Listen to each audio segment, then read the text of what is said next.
but East Anglia, Sussex and Kent likely to see a bright but chilly start to the day. Now we are going to see those cloudy skies continuing across much of the country. Still some outbreaks of rain at times. The best of the brightness still across parts of the southeast and then later on across parts of Scotland. So that's where we should see some sunshine. But for many, it is going to be a much cloudier day, but still feeling warm. Temperatures still widely above average, so highs of 15, possibly even 16 Celsius across the southeast.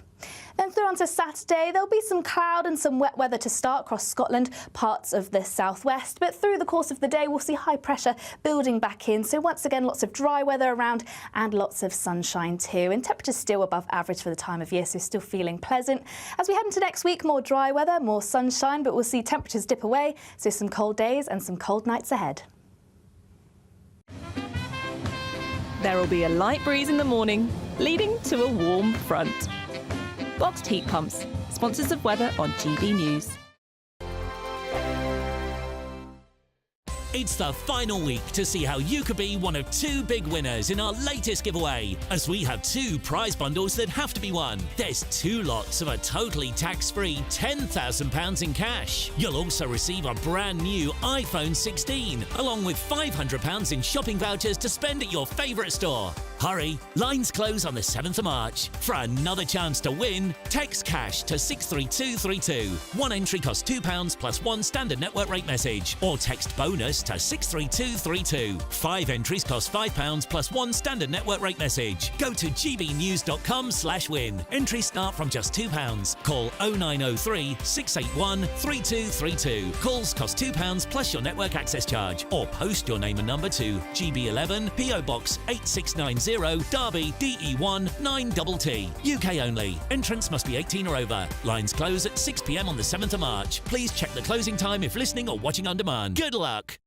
It's Patrick Christys tonight, and here we do things differently. It's explaining the absolute madness of this, doesn't it? It's explosive. I mean, this is very good. It's lively. 850. Your government sat there, Sean, and it did nothing. It's controversial. And the Middle East has been in turmoil since before I was born. It's everything you need to kickstart your evening. Everyone's had their Weetabix tonight. I love to see it. That's Patrick Christys tonight, weeknights from 9 p.m.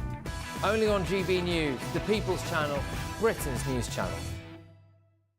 Good Afternoon Britain isn't just about us. The wonderful thing about this programme is it's about everyone watching. It's an interactive programme. Well, there absolutely is something to see here, and we're going to be talking about it more. Whether it's breaking royal news, Will, please bring us up to date, or indeed a particularly punchy speech in the House of Commons. Very, very curious. We bring it to you live, and then we bring you live reaction as well. That's Good Afternoon Britain, weekdays from midday. Only on GB News, the People's Channel, Britain's news channel.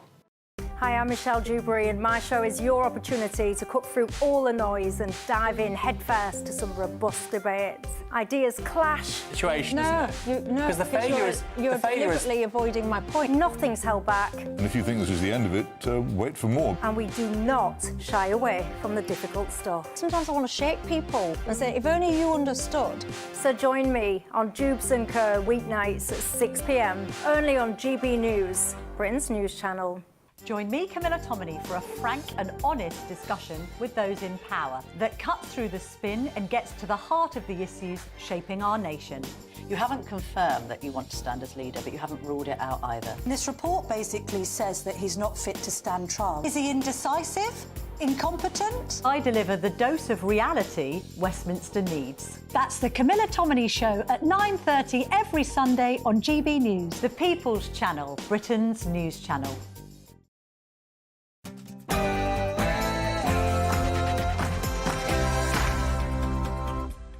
It's 9 p.m. I'm Patrick Christys. Tonight, I've got John and Ross, and they are from... They're from... Are you going to challenge me on a review? We're going to ask a politician. is there a massive internal war that is wrecking reform? Been totally irresponsible. They know, we know, that benefits should be increased in line with inflation. Will there be a huge backbench Labour revolt over the Prime Minister's plan to cut benefits? How do you ask for a drink correctly? Reece, how do you ask for a drink? Is it ever okay to smack your child, and should the police get involved if you do? For while you work. gonna need your help. Let's go! Find out why Disney's woke Snow White has cancelled its premiere and... Refugees are welcome here!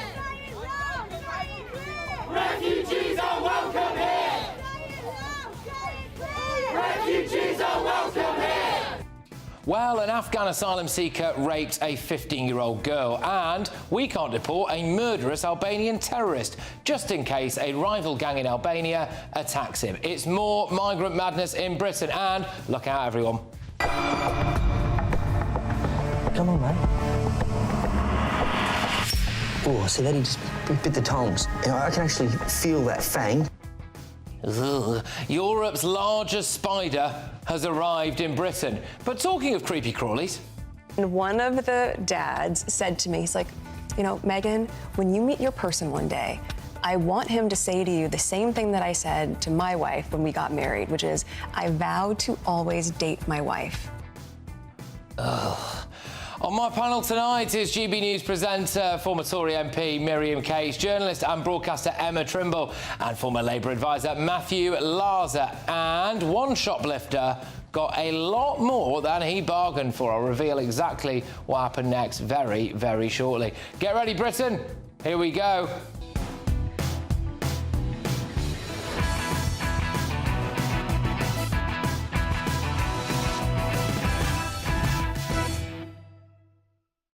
How long before Starmer's taken down from within? Next.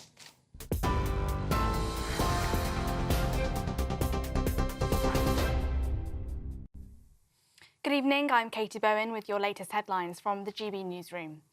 Volodymyr Zelensky has said that his team will meet with US officials in Saudi Arabia next week for talks. President Trump has also said he will travel to the country over the next month or so, saying Ukraine wants a deal. The Ukrainian president posted on X and said that he would meet the Saudi Crown Prince on Monday and that his team would stay on for talks with US partners. He wrote that, quote, Ukraine is most interested in peace. As we told President Trump, Ukraine is working and will continue to work constructively for a swift and reliable peace. That comes as GB News understands that 20 countries are in talks about joining a coalition of the willing to keep the peace in Ukraine. It was announced earlier today that the UK government has signed a £30 million deal to provide Ukraine's armed forces with more advanced attack drones to tackle Russian aggression in the Black Sea. Sir Keir Starmer said the UK will play a leading part in terms of defence and security. Well, that comes as Defence Secretary John Healey has met with his US counterpart Pete Hegseth a short time ago. Earlier on, the White House said that they had made no decision at this time on the legal status for Ukrainians in the US. The Trump administration confirmed that they had stopped intelligence sharing with Ukraine last night. A brief breaking update this evening. Pope Francis has sent his first audio message since being hospitalised for double pneumonia nearly 3 weeks ago. Speaking in Spanish for the message, the Pope expressed his thanks from the bottom of my heart to well-wishers around the world who have offered their support. The brief two-line message was played during a nightly prayer service for the Pope in St. Peter's Square at the Vatican. I thank you from the bottom of my heart for your prayers for my health from the square. I am with you from here. May God bless you and the Virgin protect you. Thank you.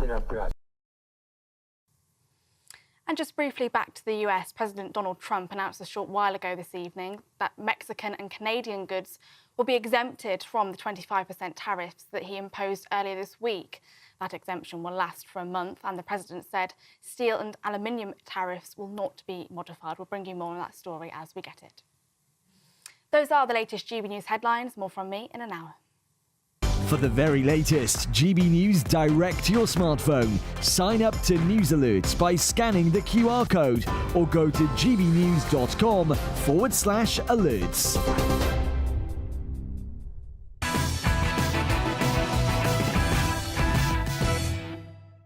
Well, welcome along. I've got loads on tonight, but I wanted to start with this. How many days before there is a massive backbench Labour revolt? So previously, the Prime Minister has said stuff like this.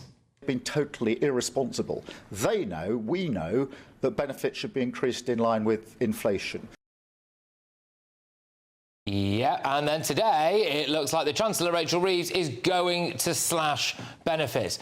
Now, I think that's actually quite a good thing, but I bet loads of Labour MPs certainly don't. Labour MPs already revolted over the two-child benefit cap. He lost 7 of them, like Zara Sultana.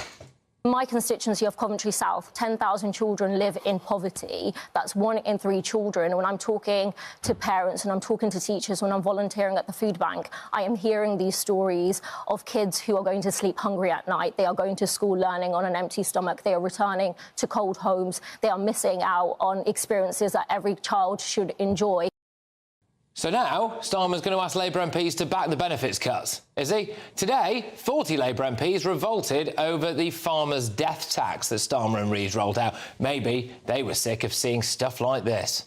It must be really incredible to be part of building, I mean, actually here, not just building houses, but building a community. If you're in there, just talk to us. Just talk to us. Yeah. Starmer lost the unions over cutting the winter fuel payment for pensioners. Friends, people simply do not understand. I do not understand how our new Labour government can cut the winter fuel allowance for pensioners and leave the super-rich untouched. Yeah, well, loads of backbench MPs now regret voting for that, don't they? The rumour is he's about to sack this guy.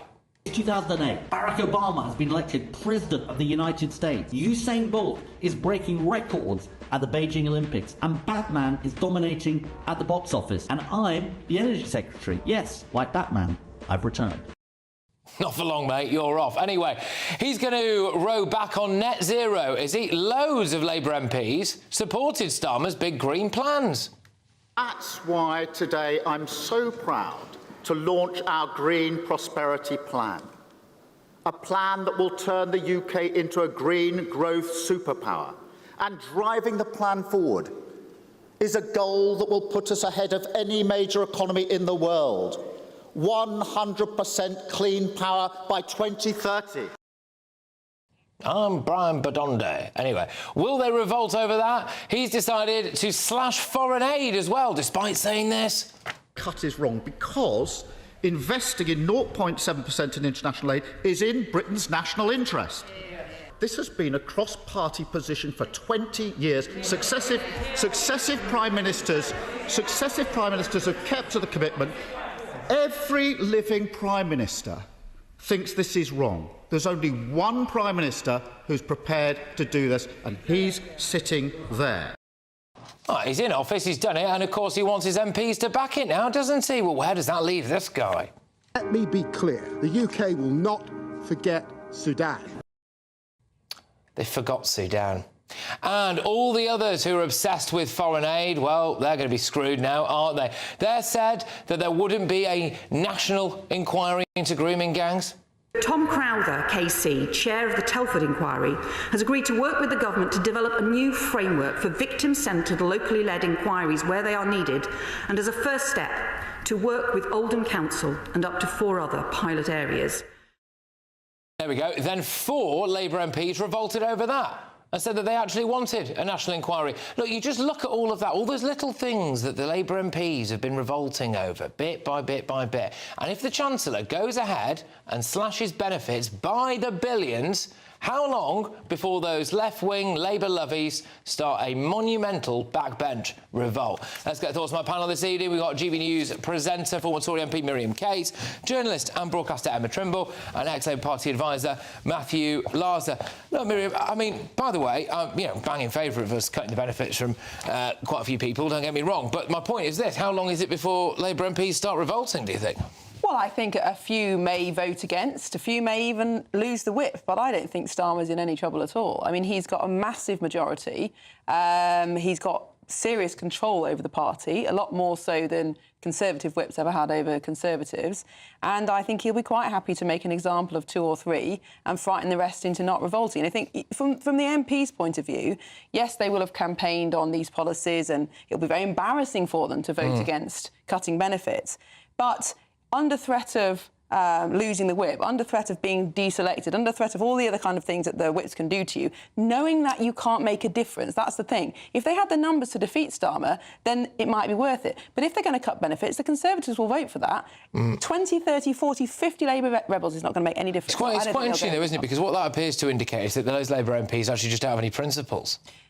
Well, quite. I think Miriam's absolutely right, and you've read my mind there, Patrick, because I think, you know, the assumption, if you thought they were going to revolt, the assumption would be that they're potentially more principled than they are. And I think many of them just go whichever way they think the wind is blowing.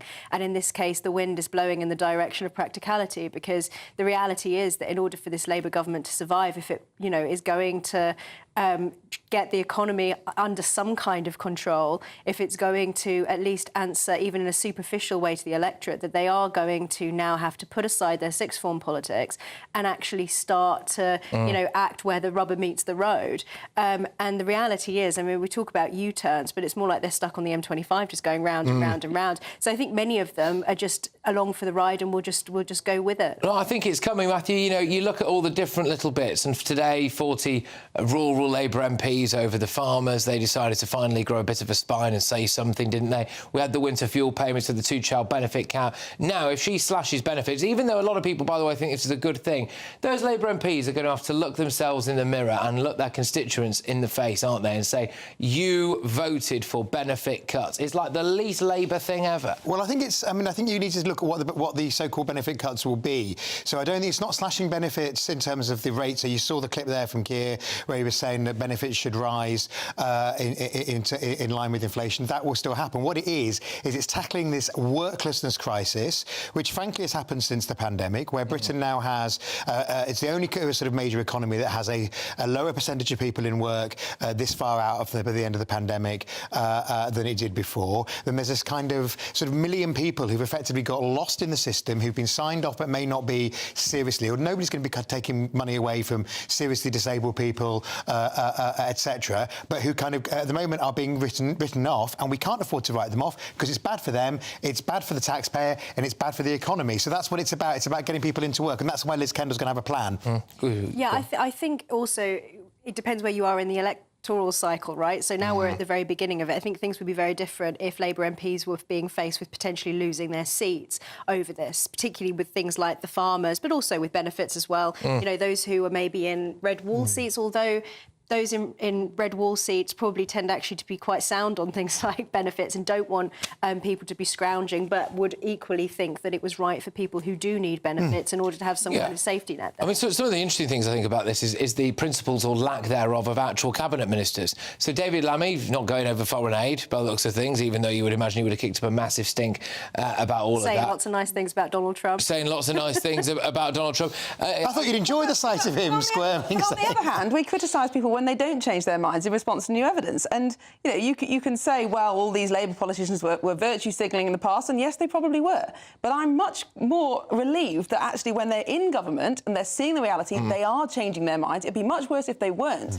And if Keir Starmer does sack Ed Miliband, he does row back from net zero, I'll be delighted. I think it's the same with the benefits. I think Matthew's right. I doubt that they'll reduce things like universal credit, for example, but what they ought to do is stop treating mental health and physical health the same. That's where we've gone wrong. It's about using a political capital, though, Matthew, isn't it? And, I mean, Keir Starmer's used up a heck of a lot of it. At the moment, he's getting a bit of a bounce because he keeps throwing his arms around Volodymyr Zelensky. Quite right. But Boris Johnson had to wait a couple of years before he needed the Zelensky bounce. He was in Ukraine every other day. They named a road after him, for goodness sake, right? But, you know, Starmer's already leaning on Zelensky. He's full Ukraine at the moment. You can't dine out on that forever. And when actually the dust settles on all of that, and hopefully it does quite soon, you know, he's asked all his MPs behind him to compromise a heck of a lot of their principles. Look, I think that of the clips you saw there, the montage you saw there, the winter fuel allowance is the one that's been a killer for Labour MPs. Every Labour MP who knocks on doors, every Labour campaigner who knocks on a door gets in there. I had a friend saying they were knocking on doors on Sunday and they were getting it in Liverpool in about as Labour an area as you could get, saying that it was being mentioned time and time again. That's the one because everybody understands it and it's really clear. I don't think you're going to have doors slammed in your face if you're saying that we're going to take people who can work into work. It's actually going to be popular. So I think, yes, I don't think you're going to see a big rebellion on that. I think, Ed's future may be I think Ed's future is more in question than you're likely to see a big rebellion. There will be a handful of MPs who rebel. Zara Sultana, for example, still doesn't have the whip back. They've always been a small group of kind of hard left MPs, and they will, go like that at the very notion of doing anything. But I think that it won't be a big political issue. I do think it's quite damaging for Keir Starmer generally, though, Emma, that he's been saying one thing for years, and like decades, really, and then he gets into office and he does something else. Now, I thought you made a great point, which is, well, I suppose if you ultimately do the right thing, then, all right, it doesn't really matter so much. But I just think it's laughable. I think it's absolutely laughable that this guy was virtue signalling 4 years, leading a party full of virtue signallers, and then you get into office and it's just uni-party stuff, isn't it, this? I mean, the three of them, Starmer, Rachel Reeves and David Lammy, they've all done the same thing. I think that the way that they appear to the electorate obviously is going to be affected by this. I think we should wait and have a little look and see what happens during the May elections. And I think it'll be really interesting to see how the further left wing voters are taking all of this, because, like you say, now that they're in government, they've said one thing, they've done another. It's not really a case of, people changing their minds based on new evidence or having integrity from the perspective of the people who are further to the left. They'll see this as a betrayal, but of course, to the rest of the country, actually, it might play quite well. I don't know. I think we underestimate just how rapidly things are changing right now. Obviously, there's the international situation. If America withdraws as the Western guarantor, that's a massive change to the West. But also domestically, I mean, yes, benefits bills have been climbing for a long time, pension bills are, but actually, just since the pandemic, there's been a 40% increase in young men not in education, employment or training. Now, that is a huge change in 2 or 3 years. Now, totally. I'm no Labour supporter, and I personally think the welfare state has become a millstone around our neck. We should completely reform it around family rather than worklessness. But having said that, I do think it's fair that actually Starmer and Reeves have got into the office and things have declined a lot faster than they thought they would. And also, I think during the pandemic, things stayed the same to some degree for quite a long time. Or were masked by everything else that was going on. Yeah. Whereas now, what we're seeing, particularly with what's happening in the States, is that the government is going to have to be more reactive than we've seen in the last couple of years. And I think, Labour would say that in the manifesto, yes, it said benefits would be, those who really need it would be looked after, but it did say that the clues in the title that getting people off welfare to work would be a priority. I just think he's very vulnerable to one Guardian article that finds the one person who slipped through the net here. They send a camera crew around to the house of someone who's got severe. There'll be some trouble at the conference, and then exactly that, and then there you go. The thing is, I personally, but he'll see it off. I could be wrong about this. I personally think, though, no one who, I don't think anyone who voted Labour at the last election voted for this. But hardly anyone did vote Labour. This is the problem. They've got an enormous majority on a tiny vote share, and I think all the Labour MPs will be very well aware of the polls that a lot of them are heading for defeat. This is but nevertheless, so when's the revolt coming? But you see, it doesn't work like. But I don't think that's what they're worried about. Because, OK, I'll give you a personal example. I voted against my own party on a lot of these key issues that are now incredibly popular, like trans and sacking net zero. Yeah. But all you get for that is a lot of anger from your local party, a lot of anger from the whips. And when it comes to election time, the voters say, thank you, Miriam, we love what you stand for, but we hate your party, we're voting reform. There is no win for MPs on this. OK. And I think, I've just been reading the Labour list, which is the kind of in-house journal for Labour members, that the anti-reform leaflet that Labour has issued and that local parties can buy from the online shop is just sold out.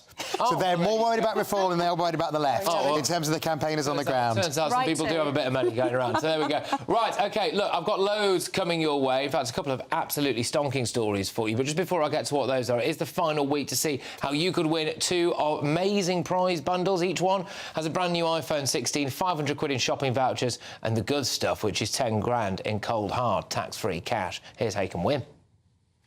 Lines close tomorrow on your chance to be one of 2 big winners. As we have 2 prize bundles that have to be won. There's 2 lots of a totally tax-free £10,000 in cash. You'll also receive a brand new iPhone 16, along with £500 in shopping vouchers to spend at your favourite store. Hurry, as lines close at 6 p.m. tomorrow. For another chance to win, text cash to 63232. One entry costs £2 plus 1 standard network rate message, or text bonus to 63232. 5 entries cost £5 plus 1 standard standard network rate message. Go to gbnews.com/win. Entries start from just £2. Call 0903 681 3232. Calls cost £2 plus your network access charge. Or post your name and number to GB11 PO Box 8690 Derby DE1 9TT. UK only. Entrants must be 18 or over. Lines close at 6 p.m. on the 7th of March. Please check the closing time if listening or watching on demand.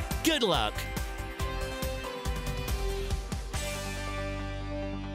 Right, good luck, everybody. So, still to come. I've got John and Ross, and they're from. Are you going to challenge me wherever you? We're going to ask a politician. Well, it's been actually quite a bad day for reform. A lot of it's self-inflicted. So at first, Richard Tice appeared to forget the surnames of the party's newest councillors, and then Rupert Lowe, kind of out of nowhere really, launched quite a scathing attack on Nigel Farage. So they're on the brink of a completely unnecessary civil war, do we think? But first, leading doctors are calling for a law change to ban parents from hitting their kids under every circumstance. So, is it ever OK to smack a child? I think I possibly should say your child. Anyway, GB News presenter Bev Turner weighs in on that. That's next.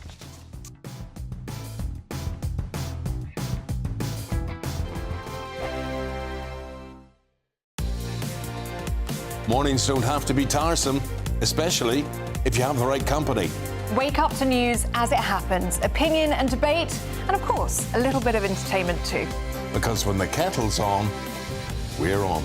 That's Breakfast on GB News, a show worth waking up for.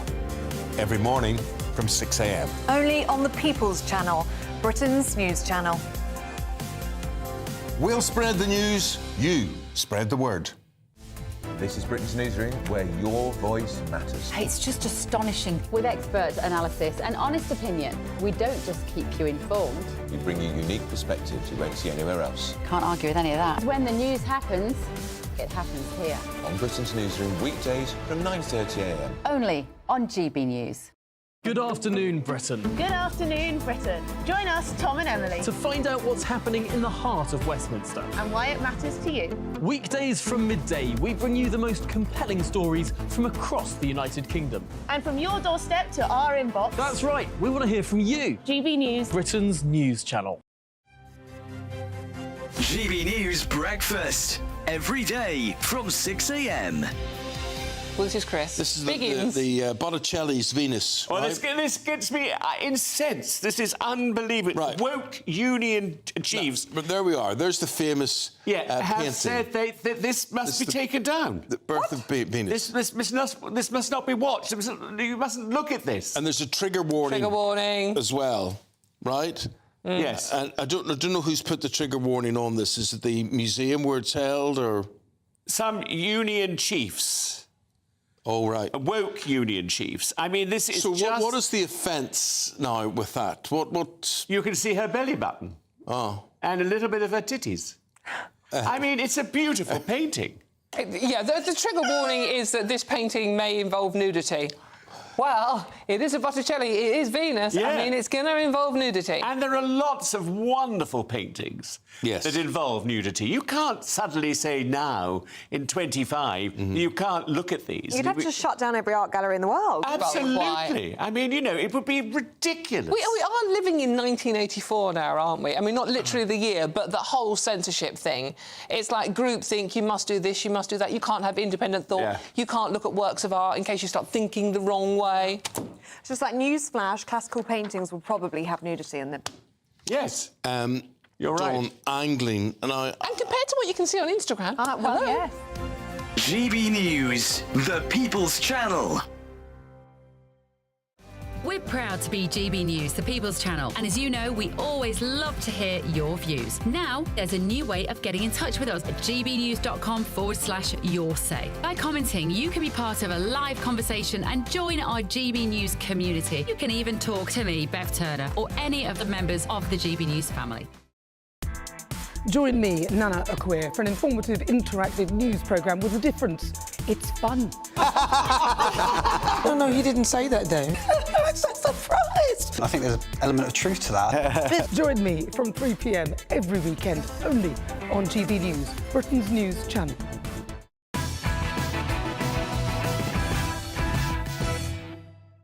Welcome back to Patrick Christys tonight. Coming up, is reform on the brink of a completely self-inflicted civil war? And stay tuned as well, because I am going to have an actor with dwarfism in the studio very soon to discuss why the new woke Disney Snow White movie is an absolute disgrace. But first, is it ever okay to smack your child?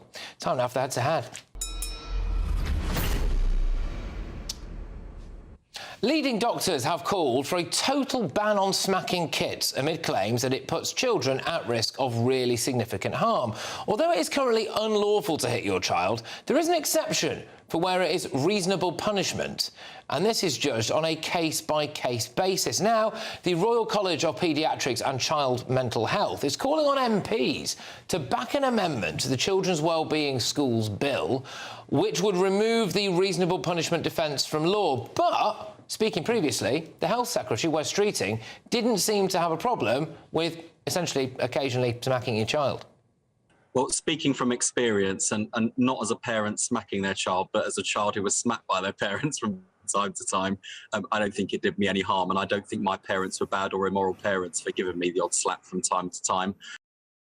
I suppose the question of whether or not it did Wes Streeting any harm is very much subjective, isn't it? But tonight I'm asking, is it ever OK to smack your child? Going head-to-head on this now, our GB News superstar, Bev Turner, and the journalist and author, Anna May Mangan. Tremendous to have you both on the show. Thank you very much. Bev, I'll start with you. Is it ever OK to smack your child? Of course it is. Look, we have a problem in this country with disruptive, difficult, violent children, and I can tell you why it's not.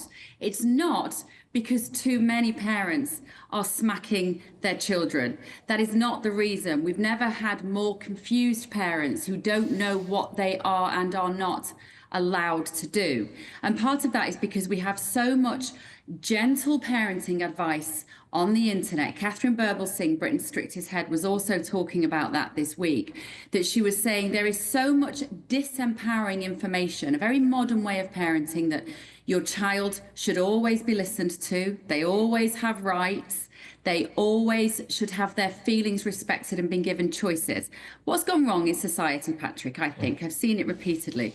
We're treating adults like children, and we're treating children like adults. Okay, and we can I have to remember, and we have to remember who is the adult in the room. And I think we need to draw a distinction between between smacking and beating. I'm not talking about beating your kid. Yeah, I think people get that. I think people get that. Anna, you are itching to go. It looks like you disagree with all of that. I know. It's Anna May, Patrick, just so you know. Okay. So, Bev, have you got a slapometer somewhere under the stairs so that you can judge how hard you're smacking your children? And no, also, I definitely don't need a smackometer. I'm capable of knowing how hard I'm smacking my own children. So that's the problem, isn't it? It's far too vague that you can smack, thwack, thump, and everyone's got a different definition of what it is. I'm not an idiot. Smacking, most parents aren't idiots. They can draw a distinction between those. Lazy, shortcut parenting, and there's no case in which it's justified. Smacking spreads, so you smack one, they're going to smack their siblings, they're going to go into school and disagree with other children and give them a whack. And then what about, do you give proxy rights to teachers, nursery workers? No. No, you don't. So you love your child so much that you're going to smack them. Only you. It's special for you. Hang on a minute, Anna May. Just so we're clear, Anna May, are you accusing Bev of being a bad mother or something here? I'm saying I can't believe that in 2025 somebody would come on TV and defend doing something to a child that wouldn't be acceptable to a dog. Bev, do you want to come back to that? If you smack a dog in the street, Bev, if you smack a dog in the street, is almost every parent is smacking their child, except they won't admit it. And so what you've developed by that sort of parenting, it is true, is you've developed a culture of shame, whereby parents might have that instinct, as mammals will have, whether it's a monkey or a cat or a lion. In the natural world, the adult, the parent of that young cub, whatever it is, will occasionally. What are we talking about this? Are we talking about hurting children with your hand, and also not even having a standard? Paediatricians are saying don't do it. And also this argument, I know what's going to come next. You're going to say, oh, the police could be involved. Aren't they going to be too busy to do this? Guess what? Children can't dial 999, particularly very young ones. So there's no protection for them at all. All right, well, go on, Bev, story time. I have a nice little story. We probably agree on a lot of this, I do think, but actually, because lazy parenting is causing a lot of this problem. Parents who are spending all their time on their phone, not playing with their kids, not teaching them to do anything, but playing a part of that is this idea that the parent is not in control. And it means that the parent has to have the power by the state to enact a reasonable proportion of physical chastisement if necessary. You can't take that power away from them and hand it to the government. You just can't do that. Or you can. You can be decent. You can do what they've done in Scotland and Wales. And also this argument that they're my child, I can do whatever I want to chastise them. That leads to very, very dark places. And I don't want to go there now, but that gives people too much right. There's a collective concern when you're bringing up children, and agreeing not to smack them is really it's a civilised direction of travel. I mean, it's not that long that we're sending them up chimneys. What are you saying? You send them halfway up a chimney then? Just to be modern, you know, like... No, it's not. This report is saying that the scientists are saying there is no evidence to suggest that smacking a child does them any good, is what the scientists say. Well, of course there's no evidence, because you're not going to have a control group of a group of kids who get a smack, a group who don't, and then in 10 years later you take them to the psychiatrist to see how it went on. You cannot judge this by a controlled clinical trial. It is impossible to do so. So do you know what we do? We trust parents. We trust parents to do the right thing. Why are you putting so much energy, Bev, into defending this disgusting way of handling children when you could talk to them, you could give them a look, you could deprive them, you could try the naughty step. I've had four children. You don't do both. There's no need to raise your hand to a child if you've got a good enough relationship with them to manage them. And there's punishments. I'm not saying don't punish them. I'm saying don't whack them. You have to have that as part of your parenting armoury. They're not dogs. You don't have to use it. You don't have to use it. Well, then don't. You have to know as a parent. Let's have to without the police getting involved. Let me give you, I said I was going to give you a story. We're stuck short time, Patrick, but when my mum was once looking after my three, I think we had a 2, a 4 and a 9-year-old, all the kids. She's getting out of the car one day. My son, who was 9, was being a pain. He had a football in his hand. They're getting out of the road. She's dealing with them. She's worked with children her whole life. She's phenomenal with children. Yeah. And at that point, my son decides to bounce his ball, and he was going to go in the road, and she slapped his legs. And she said, get back in the car. You're not going out for lunch. Guess what happened? Half an hour later, policeman knocked on a door because there was a guy there, a father with a pram at the time, a middle-class dad, a posh dad who came along and said to my mother, who's worked with children her whole life, you can't hit that child. She said, yes, I can. Final point. Anna May, would you have reported Bev's mum to the police for that? No, I probably would have said something myself, actually. And I'm pushing for culture change where posh parents, not posh parents, don't do it anymore. They see it as what it is, a Victorian method of discipline, and parents who do it are lazy. All right, OK, right, both of you, thank you very much. I genuinely think that is one of the best head-to-heads we've ever had here, so great stuff. All right, that is GB News superstar Bev Turner and journalist and author Anna May Mangan. Wow, well, I'm intrigued to see what's going off in the Your Says on that, but coming up... So while you work, I'm gonna need your help. Let's go! Get this, Disney bosses have scrapped the star-studded, hyper-woke red carpet premiere of their new Snow White film at the last minute because of fear of a big backlash. I will be joined by an actor with dwarfism who'll tell you why the woke retelling of the classical fairy tale is an utter disgrace. That's next. But first... I've got John and Ross, and they're from... Are you going to challenge me whenever you're going to ask a politician? Yeah, look, there's a lot going on with reform today. Rupert Lowe appears to have launched a bit of an attack on Nigel Farage. Is the party about to be embroiled in a completely self-inflicted civil war? Stay tuned. I hope it doesn't rain. Don't worry about it. It'll spoil our holiday. Relax, we're totally covered. All Clear Travel Insurance sponsors GB News travel destinations forecast. It's an unsettled story across some parts of Western Europe as we go through the next couple of days. There's the risk of some heavy, thundery rain bringing some flooding. There's a system pushing into Portugal, western Spain, and that's bringing some intense rain. Also, some heavy rain already affecting eastern parts of Spain, so further totals building up, causing more issues. More unsettled weather across parts of the Mediterranean, though further east towards Greece it's looking largely dry. Then quite a mixed bag when we head through the weekend. All Clear Travel Insurance sponsors GB News travel destinations forecast.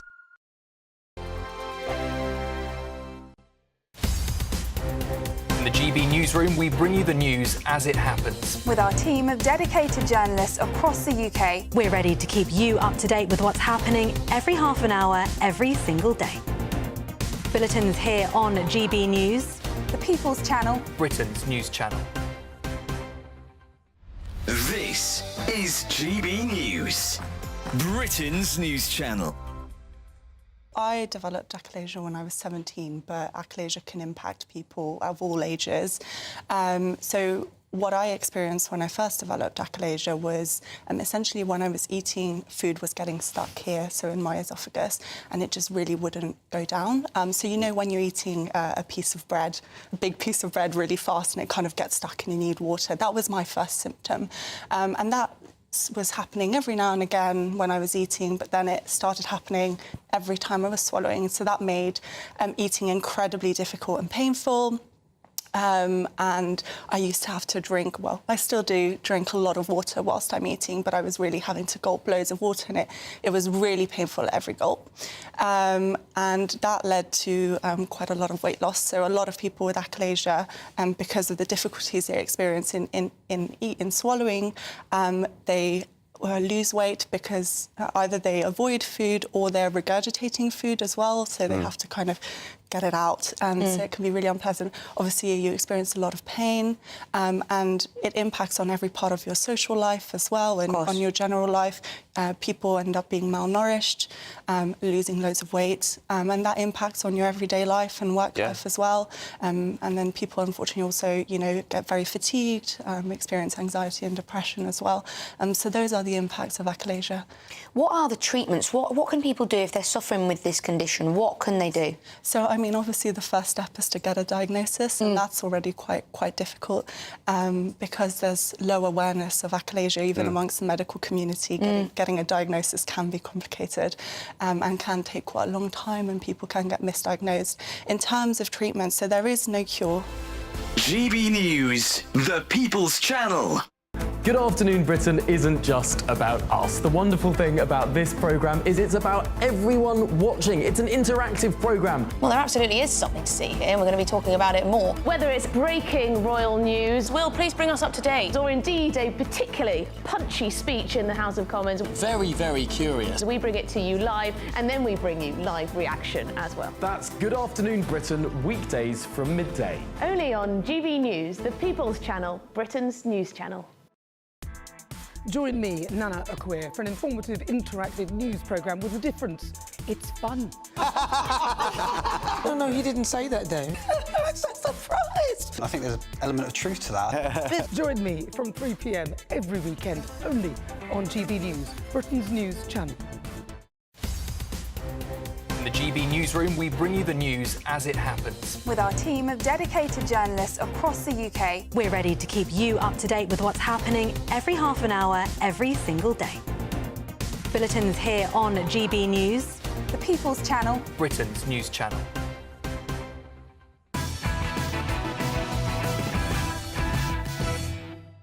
Welcome back, and huge story this. So Reform UK appears to be on the brink of a civil war after Reform MP Rupert Lowe launched quite an astonishing attack, actually, on the party's leader, Nigel Farage. So speaking to the Daily Mail, Lowe wrote, "We have to change from being a protest party led by the Messiah into being a properly structured party with a front bench, which we don't have.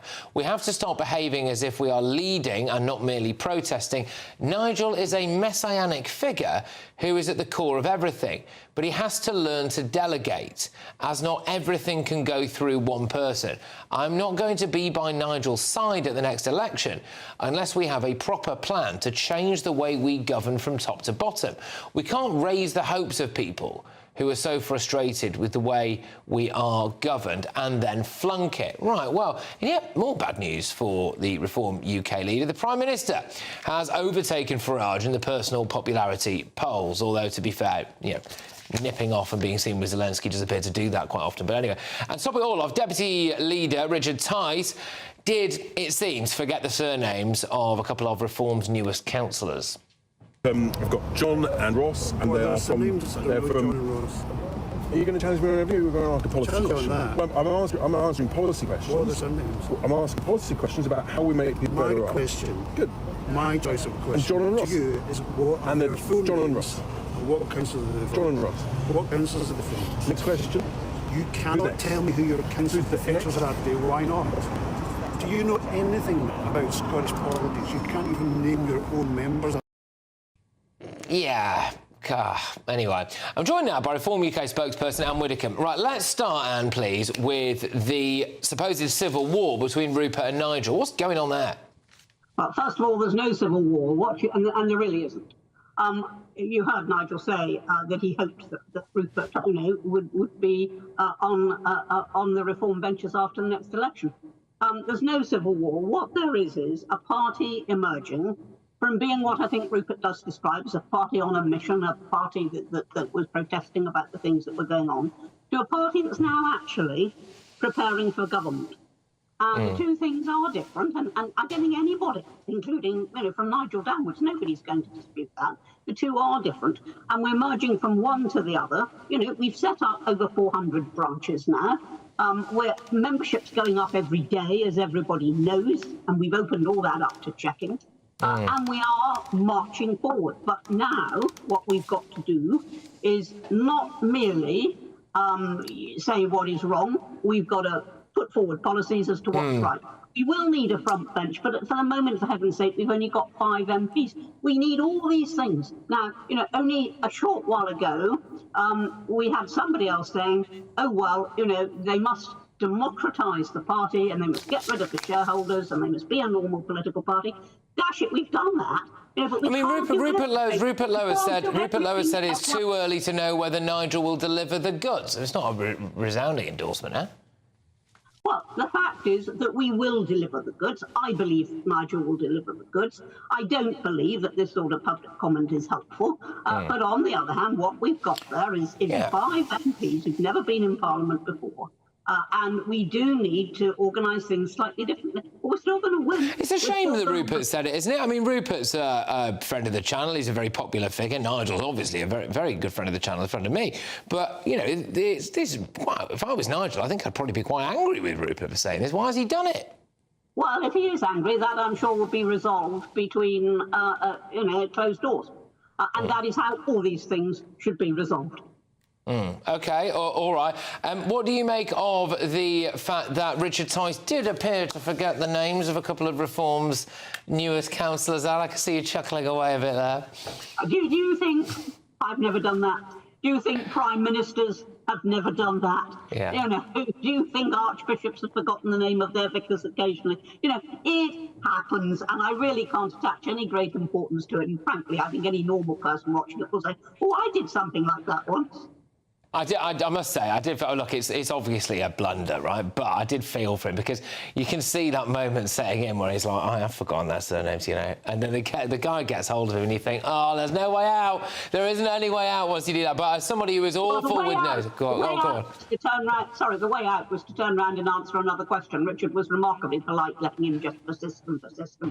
Well, yes, I suppose, unless you end up then confronted by the reality of a bank of reporters all shouting the same question at you. But look, just finally with you, Anne, the personal approval ratings, Reform was surging. Reform have done incredibly well, especially in the last few months. There's no doubt about that, both in terms of the collective party polling and in Nigel's own personal approval ratings. But what we appear to have seen recently is Starmer doing some stuff with Ukraine. So he went off to see Trump. It wasn't a disaster. And then he's had Zelensky round, and Zelensky's gone and met the king, and Starmer's kind of positioning himself at the front of this coalition of the willing, or whatever they're called now. And actually, it's working in popularity polls for Starmer, isn't it? Whereas Nigel, I wonder, is struggling to shake off the moniker of, is he a bit too close to Trump, now that some people are thinking what Trump has done is a little bit out there?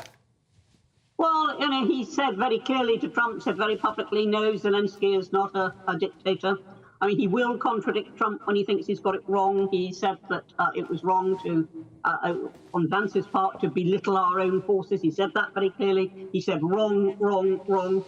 And he stood up to Trump spectacularly well, I thought, over the Tommy Robinson business. So when Nigel falls out with them, when they disagree, they have that disagreement, but then that's gone. And I think that's the right way to do it. I do think Starmer has handled the foreign situation well. His problem is it's a deep mess at home.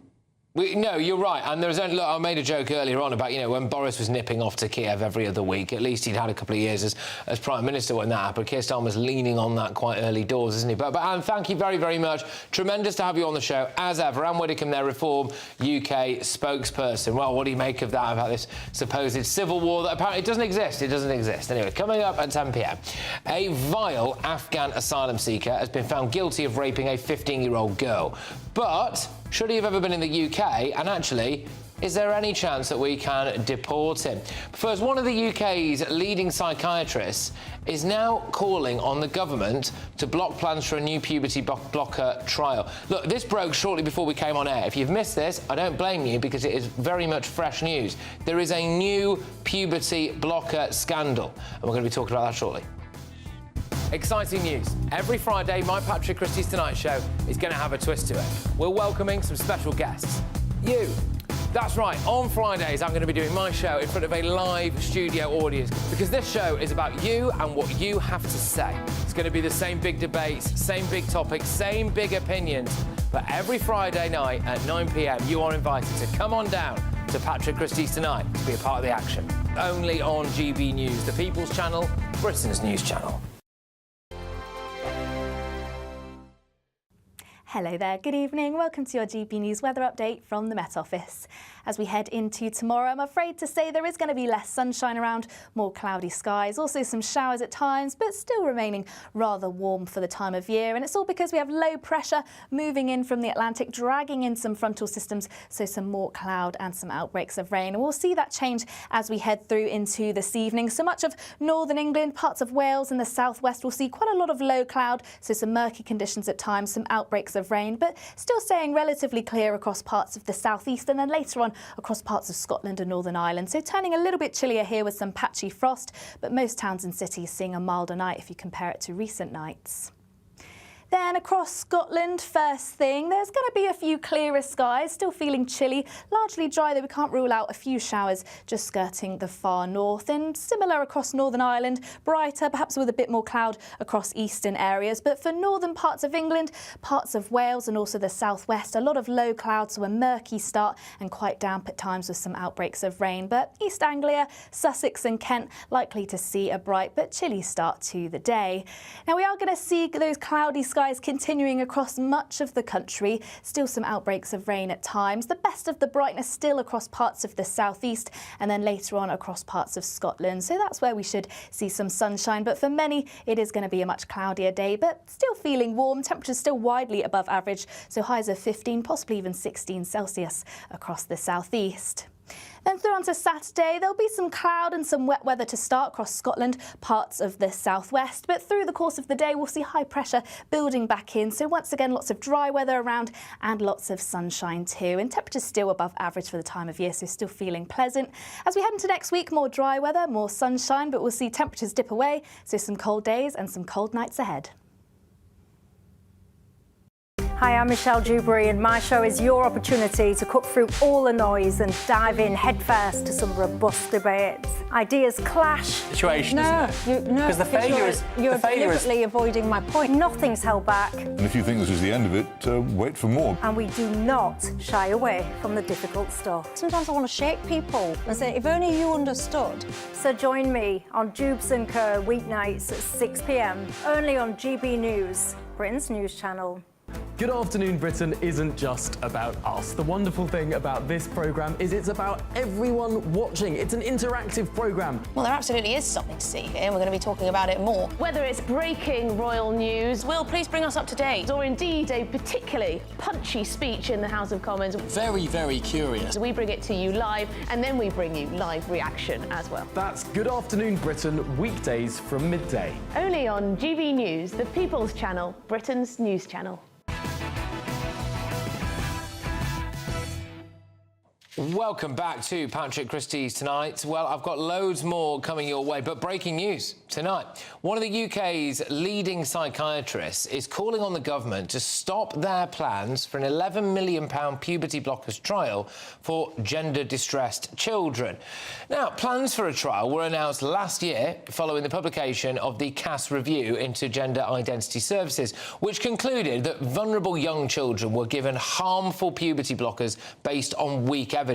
But in a rare intervention, Dr. David Bell, the former psychiatrist who blew the whistle on the Tavistock Centre, that scandal that happened there, has now called on the government to block this trial. Basically, it's a second scandal, as far as they're concerned. Well, I'm very pleased to be joined now by model and the gender-critical activist, Sasha Bailey. Sasha, thank you very, very much. Would you mind just starting, please, by outlining a bit of your story, what happened to you, for a bit of context? So I had kind of a rapid onset gender dysphoria in a sense that I didn't really... I had a little bit of the background of it. I was predisposed to it, and it was something that probably throughout my background as a child would have been something that would have pushed me towards transitioning in the future.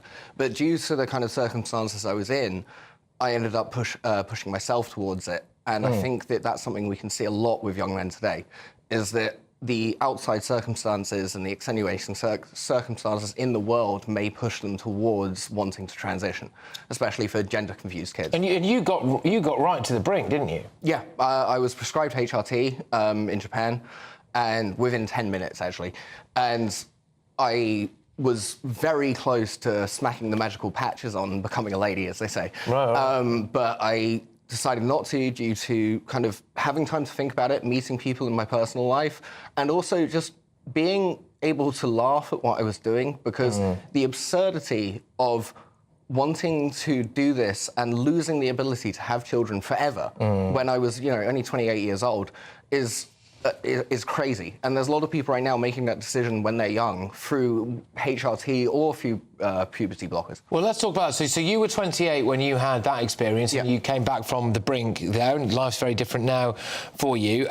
But we are talking here about prepubescent kids, aren't we, with this? And so what's going on here? Because I thought, when I read the CAS review, it turns out I was wrong about this, that they'd really kind of shut the door on experimentation on kids, but they've not, have they? No, I mean, the thing with scientific studies is you have to leave the door open, otherwise people will say that it's not scientific. So you have to give people the opportunity to test it. The problem with this is that we're testing it on humans. There is no option for an animal study. There's no way that you can know, because animals know which gender they are intrinsically, because it's biologically innate.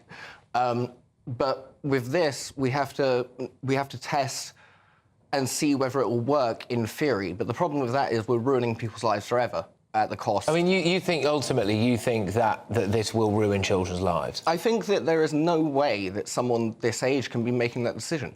I didn't want to have kids when I was that young. Most people don't. To ask a teenager if they want to have kids, unless you're talking about, like, Vicky Pollard, it's very, very unlikely they're going to say yes. So with this, we kind of find ourselves in a place where the problem is it's very unlikely these kids are going to say yes to I want kids. But in the future, 10 years down the line, you never know what's going to be answered. But these decisions they're making now are decisions going to impact them from the rest of their life. People compare it to, getting a tattoo or something like that, but you can have a tattoo removed. It might cost a lot more than having a tattoo put on, but I'm just quite surprised that there seems to be such a willing supply of doctors who are willing to basically experiment on kids. Well, the problem is it's ideological based. So all of the gender kind of doctrines, every single one of them is based in belief. It can only be done by self-reporting an individual lived experience. And what decisions a doctor might make on what is the right decision to go forward is based in their own personal worldview. So the only things we can focus on is the objective facts, which these drugs are bad for you. They will affect the rest of your life. These surgeries are bad for you. They will affect the rest of your life. These sort of things that kids cannot make the decisions. And crucially as well, just quickly on this, you also think that there's a very good chance that they'll go on to regret it? Yes, I think so. I think there's a good chance they'll go on to regret it. I think the other side of it is that if they don't go on to regret it, we've lost out on, a part of humanity that we could have had. Yeah, it's good. Look, Sasha, thank you very much. Absolute pleasure to have you back in the studio again. Great to hear from you, and great to hear that you do so well as well. So thank you very, very much. That's Sasha Bailey there. Now, I've just got to read out this. This is the Department for Health and Social Care spokesperson saying, for years, puberty blockers were given to vulnerable young children without proof that they were safe or effective. This is shameful. We are putting children's safety first with an evidence-based approach to the puberty blockers ban, which is in line with recommendations both the CAS review said and the Independent Commission on Human Medicines. NHS England is working to establish a carefully controlled trial into puberty blockers. Clinical trials provide vital evidence on the effects of medicines and are conducted to the highest scientific and ethical standards. Obviously, everyone can make their own minds up as to whether or not they agree with that. Coming up at 10 p.m, another shocking story. There's a vile Afghan asylum seeker has been found guilty of raping a 15-year-old. We obviously are not going to be able to deport this guy. How on earth can this happen? I'm also going to be joined by an actor with dwarfism who's going to tell us all why the new Snow White film is apparently a complete disgrace. Stay tuned.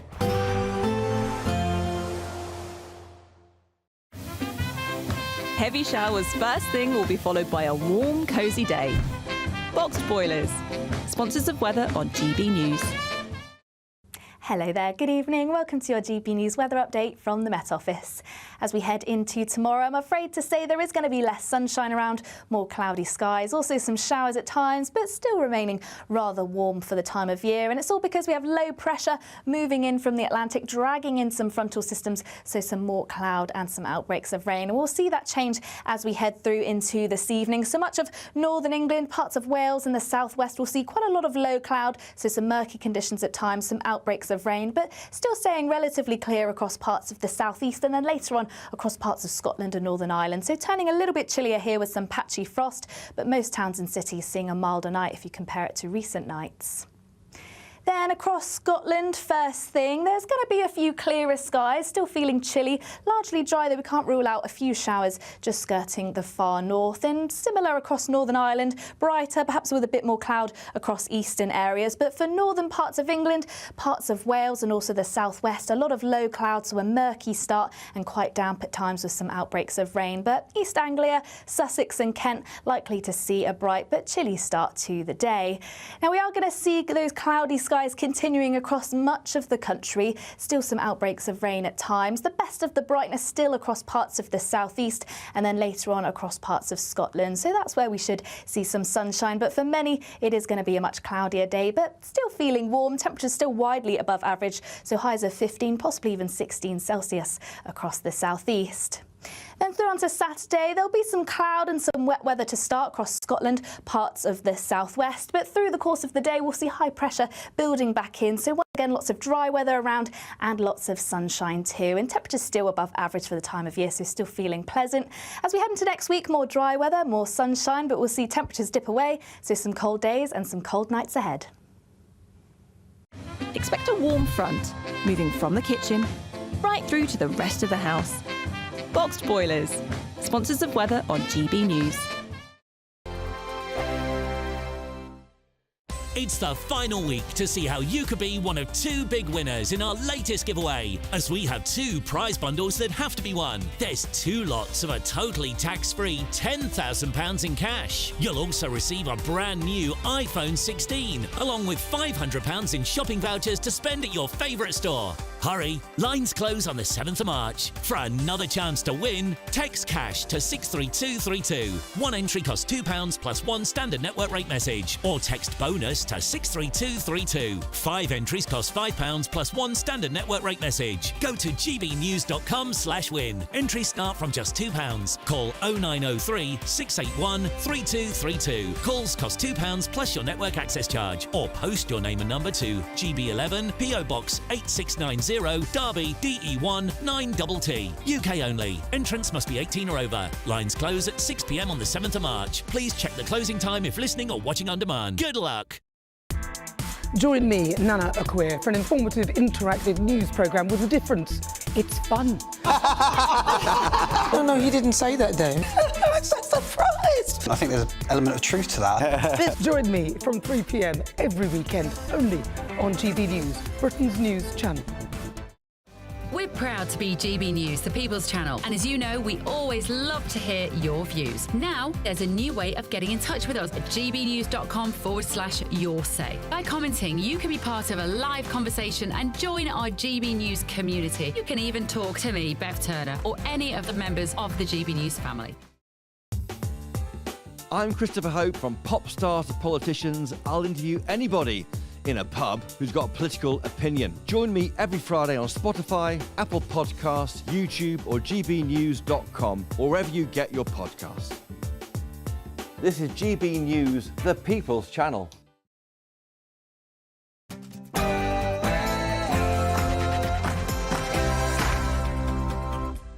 It's 10 p.m. I'm Patrick Christys. Tonight, refugees are welcome here! Refugees are welcome here! Refugees are welcome here! well, they might think that, but an Afghan asylum seeker raped a 15-year-old girl, and we can't deport a murderous Albanian terrorist just in case a rival gang in Albania attacks him. It's more migrant I've got John and Ross, and they are from... They're from... Are you going to challenge me on a review? We're going to ask a politician. Is there a massive internal civil war that could wreck reform? Been totally irresponsible. They know, we know, that benefits should be increased in line with inflation. And are the front pages, which I'll bring to you shortly, going to mention a potential huge backbench Labour revolt over Starmer's plans to cut benefits? Plus, So while you work, I'm gonna need your help. let's go! well, in just a few minutes, I'll be joined live in the studio by an actor with dwarfism who's going to tell us why Disney's new Snow White film is a complete disgrace. And well, speaking from experience, and not as a parent smacking their child, but as a child who was smacked by their parents from time to time, I don't think it did me any harm, and I don't think my parents were bad or immoral parents for giving me the odd slap from time to time. is it ever okay to smack your child, and should the police get involved if you do? And hey, watch out, everyone. Come on, man. Oh, I see that he just bit the tongs. You know, I can actually feel that fang.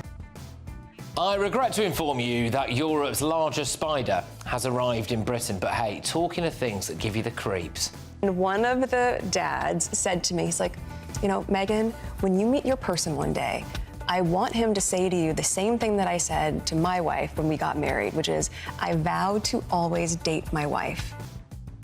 Ugh. On my panel tonight is GB News presenter, former Tory MP Miriam Case, journalist and broadcaster Emma Trimble, and former Labour advisor Matthew Larser. Oh, and one shoplifter got a heck of a lot more than he bargained for. I'll show you what happened next. But also, this is new. This has just happened. Can you guess what the King has been getting up to?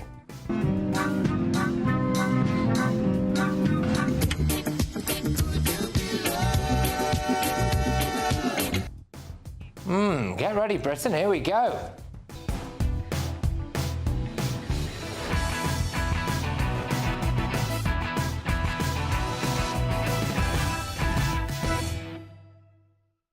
It is total asylum seeker madness. Next.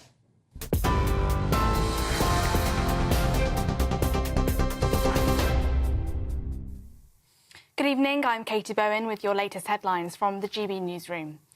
Volodymyr Zelensky has said that his team will meet with US officials in Saudi Arabia next week for talks. President Trump has also said he will travel to the country over the next month or so, saying Ukraine wants a deal. The Ukrainian president posted on X and said that he would meet the Saudi Crown Prince on Monday and that his team would stay on for talks with US partners. He wrote that, quote, Ukraine is most interested in peace. As we told President Trump, Ukraine is working and will continue to work constructively for a swift and reliable peace.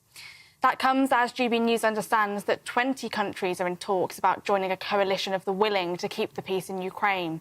It was announced earlier today that the UK government has signed a £30 million deal to provide Ukraine's armed forces with more advanced attack drones to tackle Russian aggression in the Black Sea.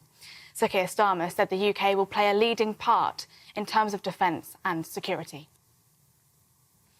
Well, that comes as Defence Secretary John Healey has met with his US counterpart Pete Hegseth a short time ago. Earlier on, the White House said that they had made no decision at this time on the legal status for Ukrainians in the US. The Trump administration confirmed that they had stopped intelligence sharing with Ukraine last night. A brief breaking update this evening. Pope Francis has sent his first audio message since being hospitalised for double pneumonia nearly 3 weeks ago. Speaking in Spanish for the message, the Pope expressed his thanks from the bottom of my heart to well-wishers around the world who have offered their support. The brief two-line message was played during a nightly prayer service for the Pope in St. Peter's Square at the Vatican. I thank you from the bottom of my heart for your prayers for my health from the square. I am with you from here. May God bless you and the Virgin protect you. Thank you. And just briefly back to the US, President Donald Trump announced a short while ago this evening that Mexican and Canadian goods will be exempted from the 25% tariffs that he imposed earlier this week. That exemption will last for a month, and the president said steel and aluminium tariffs will not be modified. We'll bring you more on that story as we get it. Those are the latest GB News headlines. More from me in an hour. For the very latest GB News direct to your smartphone, sign up to News Alerts by scanning the QR code or go to gbnews.com/alerts.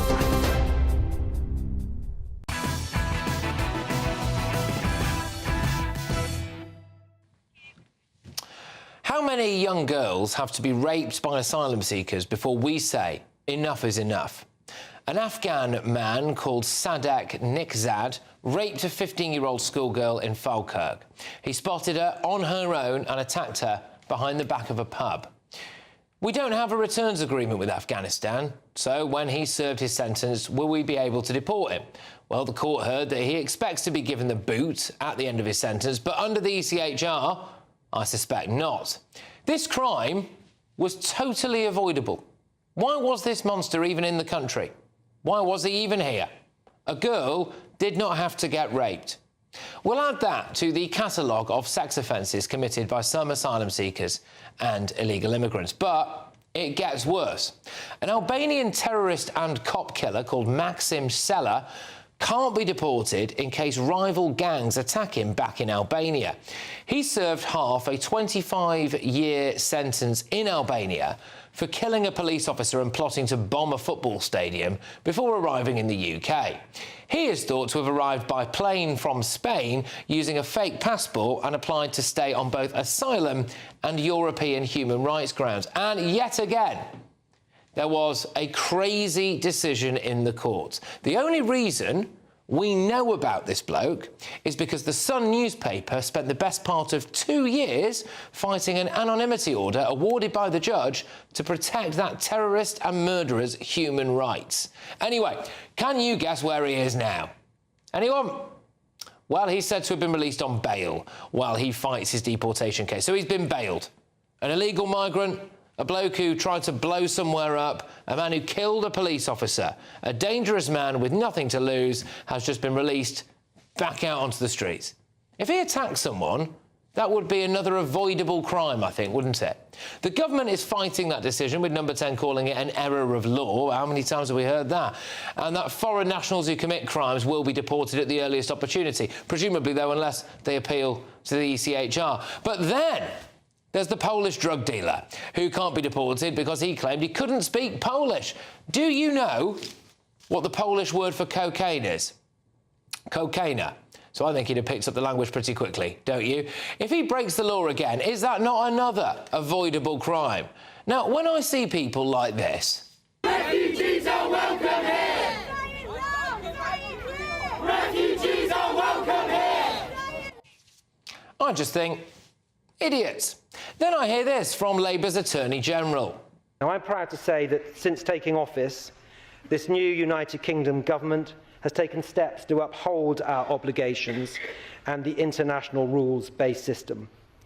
The new United Kingdom government will never withdraw from the European Convention on Human Rights or refuse to comply with judgments of the court.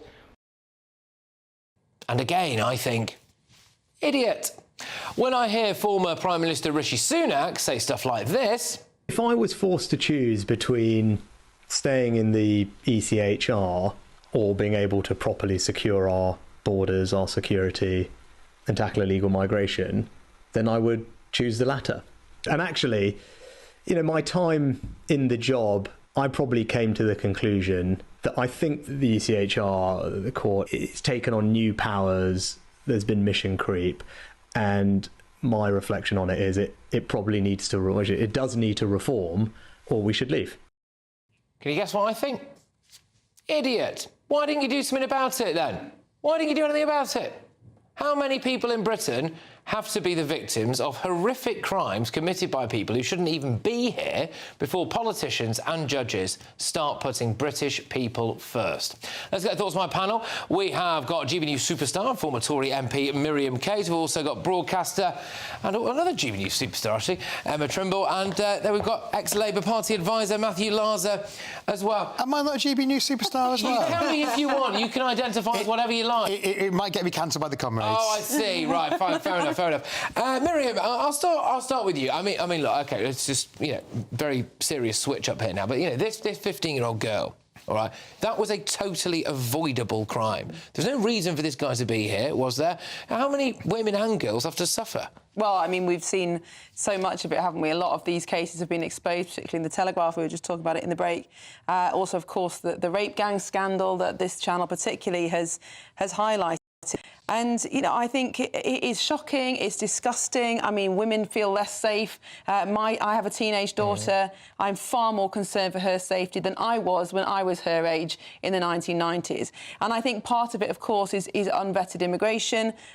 We've got people coming from cultures that don't respect women in the same way, or also people who are criminals in their own countries coming over here and then, of course, acting criminally. So I think that's a massive problem. But I think we shouldn't ignore the fact that actually sexual assaults have gone up across the board. We've had the conviction of the crossbow killer yesterday, Carl Clifford.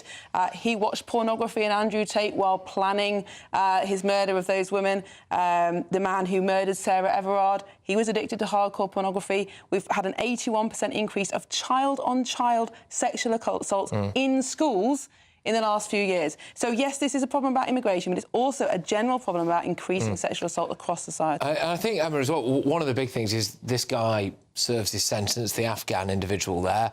As it stands, I don't see how we deport him.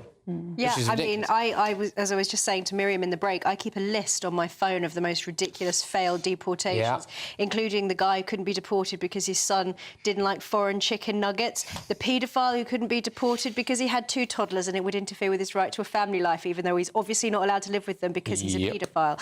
And the list just goes on and on and on. And when you see people like we saw there with their banners saying refugees are welcome here, they're probably the sort of people who like to bang on about things like rape culture and patriarchy, but seem to not have the common sense to realise that if you bring people in from countries that have law and order problems anyway, but you bring people in from cultures that really don't respect women, that really are patriarchal and that genuinely do have rape cultures, you open the borders, you have no understanding of who exactly is coming in because they're not necessarily documented. And then, as we've heard time and time again, lots of people pointing out how many girls have to be sacrificed on this altar of mass migration, the ideology of multiculturalism that those people will be pushing, the ideology of open borders. How many girls have to be raped before we start recognising that a large amount of responsibility lies with the government? Some people will look at the catalogue of offences that both myself and Emma have rattled off there, and we could have gone on all night, couldn't we? And some people would say, this is it now, we need to just shut the borders entirely. Matthew? Well, I don't think we can shut the borders entirely because there are, quite rightly, people fleeing some of the most difficult situations in the world who have quite rightly get granted asylum. But I'd say to the people who you saw there who were saying refugees welcome here, I would say genuine refugees are welcome here, but, you know, let's cut the stunning naivety. Just because somebody is a young man of 21 or 22 who happens to be from a country that isn't a very nice place to live, there may not be a political... We're not talking about political activists or, you know, people whose human rights are threatened in the worst places of the world, but just because you happen to be 22 and from a not very nice country doesn't mean you you should get the golden ticket to come to the UK, with, sadly, as we've seen, too many consequences. And decisions like the ones that you've listed, Emma, are just absolutely outrageous. And what they do, and I would say this to the Attorney General and the judges who take a view like him, what they do is bring the system into disrepute and, as you say, make people think, let's shut the doors, which I think would be wrong. But you can see where people think that when you have these daft situations. We've spoken there about the sex offences side of it, which is, you know, as heinous as it gets, right? But in the case of the Albanian terrorist, would-be bomber and police killer, we've bailed him. Yeah, I know. There was the Nigerian lady who became a terrorist in order to avoid deportation. I mean, the ECR... it's funny if it wasn't tragic, isn't it? But the ECHR is obviously a problem. It's a living convention. It hasn't stayed the same as it was in the 1940s. But we bailed him, though, Miriam. Sorry to interrupt you. That wasn't the ECHR, it was us, wasn't it? So I'm saying the ECHR is a problem, but it's not the only problem. The other problem is the judges. Yeah. Now, we all criticise the Home Office all the time, but actually, to give the Home Office its due, it's trying to deport these people. The problem is they appeal and the judges let them off for these ridiculous reasons about their supposed human rights. So I think we've got to ask, where are these judges coming from? How are they trained? Which people have they been supporting when they were acting as lawyers in their former careers? And why do they all seem to take this ridiculous explanation of human rights rather than a common-sense approach about keeping British people safe? Yeah, well, I think the illusion's been completely shattered through a number of very recent rulings. But the other aspect of this Albanian thing is the only reason we knew about this was because the Sun, and hats off to the Sun newspaper, took the best part of 2 years fighting an anonymity order against this guy. I think in Britain we should all have the right. This guy's face should be on the side of milk cartons. We should all know who this terrorist murderer is, and in case we bump into it. Yeah, absolutely. We need to have complete transparency. It's so profoundly and obviously wrong that it should be so difficult for the public to actually be able to access this information. It's in the public interests that they know, not just because it's of a broader societal concern, but also because these people are criminals. I mean, one of the other ridiculous examples was a guy who was allowed to stay because he promised to just continue smoking cannabis rather than dealing Which, by the way, is still illegal. I mean, this isn't naive. It's like you were saying, it's stupid. It's stupid that we're, you know, whether it's law enforcement, the judges, the courts, whatever, we're not even being taken for a ride. We're taking ourselves for a ride. We have been, just to bring it to Rishi Sunak there, we played a little clip of what he said earlier on, and he basically said, unless I misheard him there, that by the end of his tenure, he had probably come to the conclusion that we should be out of the ECHR.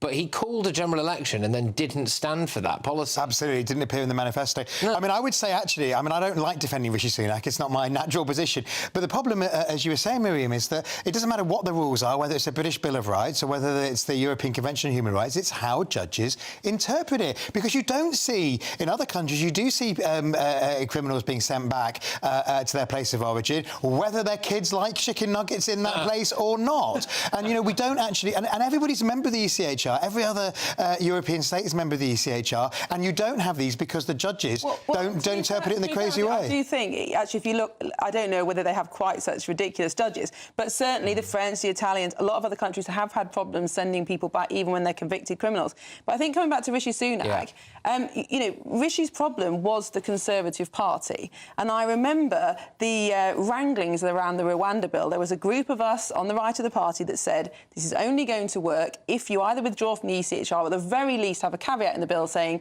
the ECHR doesn't apply. Now, I don't know at that point whether Rishi Sunak personally believed we were right, but there's no way he could have got that through Parliament because, in theory, he had an 80-seat majority, 60 by then, but half the Conservative Party would not have stood for it because they're internationalists. They believe in international law. So even if Rishi wanted to do it, he could not have done it in no political way. Yeah, how does that make you feel, Emma, as someone who's incredibly vocal about this stuff? That you had Rishi Sunak there who... I don't know how all our viewers and listeners feel about him. I think the general perception is that he wasn't necessarily the best Prime Minister in the world. He's probably a decent enough guy, I think.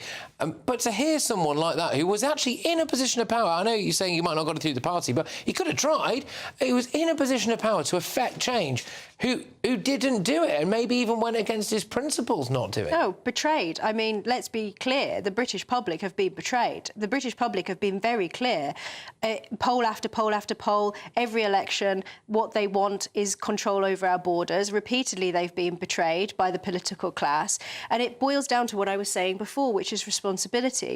Those who are in positions of responsibility are not taking responsibility. Instead, they're passing the buck, they're blaming other people, kicking the can down the road. What we need is a political class who is willing to actually execute the will of the British public on this. It has to happen. They can't continue forever just ignoring the fact that the very reasonable demand that the British public want to be safe. That is the first job of government, to keep its people safe and to control the country's borders. Just finally, Matthew, just quickly on this, we're not going to get that from this Labour government, are we? We've got a human rights lawyer in charge, and his mate, an even more radical human rights lawyer, is the Attorney General. Well, I think you were talking earlier about the future of Ed Miliband. I think that the Attorney General is even more on the execution watch list. I certainly, when I talk to people inside government, get that there's quite a lot of pressure that he may not have been quite the right person for the job. If you can't deport people, you definitely can't execute them, Matthew. Speaking metaphorically, of course. But absolutely. Returning him to private practice. Out to pasture, or whatever the phrase is. Right, thank you very much, guys. So I've got a heck of a lot more coming your way. A segment I'm very, very, very excited for. But before that, I have to tell you this. It's the final week for you to get your hands on 2 amazing prize bundles, our latest giveaway, that is. Each one has a brand new iPhone 16, 500 quid shopping vouchers and a whopping 10 grand in cold, hard, tax-free cash. Here's how you can be in it to win it. Lines close tomorrow on your chance to be one of 2 big winners.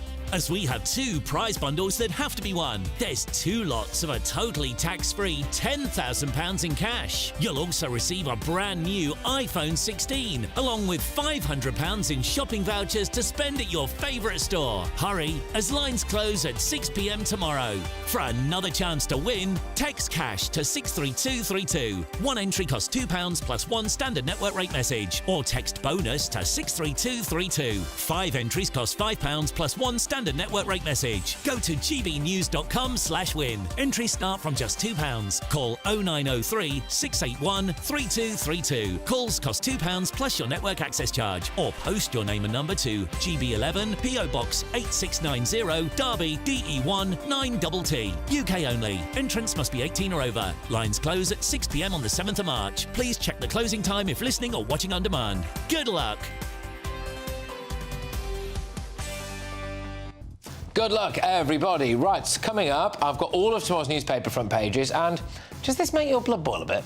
And one of the dads said to me, he's like, you know, Megan, when you meet your person one day, I want him to say to you the same thing that I said to my wife when we got married, which is, I vowed to always date my wife.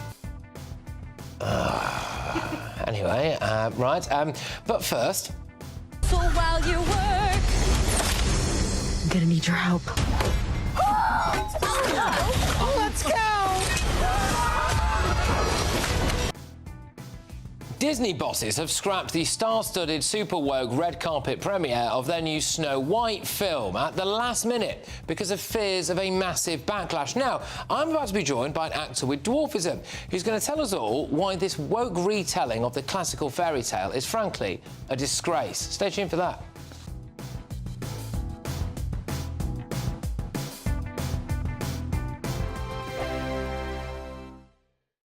Hi, I'm Michelle Dewberry, and my show is your opportunity to cut through all the noise and dive in headfirst to some robust debates. Ideas clash. Situation, isn't it? Because the failure is... You're deliberately avoiding my point. Nothing's held back. And if you think this is the end of it, wait for more. And we do not shy away from the difficult stuff. Sometimes I want to shake people and say, if only you understood. So join me on Dubes & Co. weeknights at 6 p.m, only on GB News, Britain's news channel. Mornings don't have to be tiresome, especially if you have the right company. Wake up to news as it happens, opinion and debate, and of course, a little bit of entertainment too. Because when the kettle's on, we're on. That's Breakfast on GB News, a show worth waking up for. Every morning from 6 a.m. Only on the People's Channel, Britain's news channel. We'll spread the news, you spread the word. Britain's newsroom, weekday mornings from 9:30. Could Doctor Who be for the chop? after more than 60 years. Well, here to explain why there's a lot of rumour, a buzz about this story is the GB News entertainment editor, Alex Davies. Alex, welcome to the show. Thank you for having me. What on earth is going on? Well, this has all sort of come around because reports have emerged that the lead actor, Ncuti Gatwa, is planning on leaving. He's only been there for 2 years, but apparently he's already eyeing up the exit door. He wants to reportedly set up a new life in LA. He's got countless Hollywood opportunities lined up for him, according to reports. And the reports are also suggesting his team aren't too fond of some of the woke storylines that have emerged in the last few years. The series has come under fire a number of times. There's been several storylines that have been criticised for pushing certain narratives. They cast a black actor as Isaac Newton, for one. There are other examples, including misgendering aliens. Do aliens have gender? Well, you'd be surprised, apparently. There's one called a meep that David Tennant, who briefly reprised his role before Ncuti, he got the meep, their gender, wrong and was pulled up about it by a trans character. Just very forced, it seems. Very forced. We need to get in the gender nouns and the pronouns. But there was also a bit of heat just for having a female doctor, wasn't there? Jodie Whittaker. There was, but I feel like that's always going to get heat. When you take a fictional character, a fictional institution, which has been white men predominantly, and you put something that goes against that, you're going to get attention. This one in particular, like I say, with these sort of storylines, has garnered more attention than most. GB News, the People's Channel. Good Afternoon Britain isn't just about us. The wonderful thing about this programme is it's about everyone watching. It's an interactive programme. Well, there absolutely is something to see here, and we're going to be talking about it more. Whether it's breaking royal news, Will, please bring us up to date, or indeed a particularly punchy speech in the House of Commons. Very, very curious. We bring it to you live, and then we bring you live reaction as well. That's Good Afternoon Britain, weekdays from midday. Only on GB News, the People's Channel, Britain's news channel.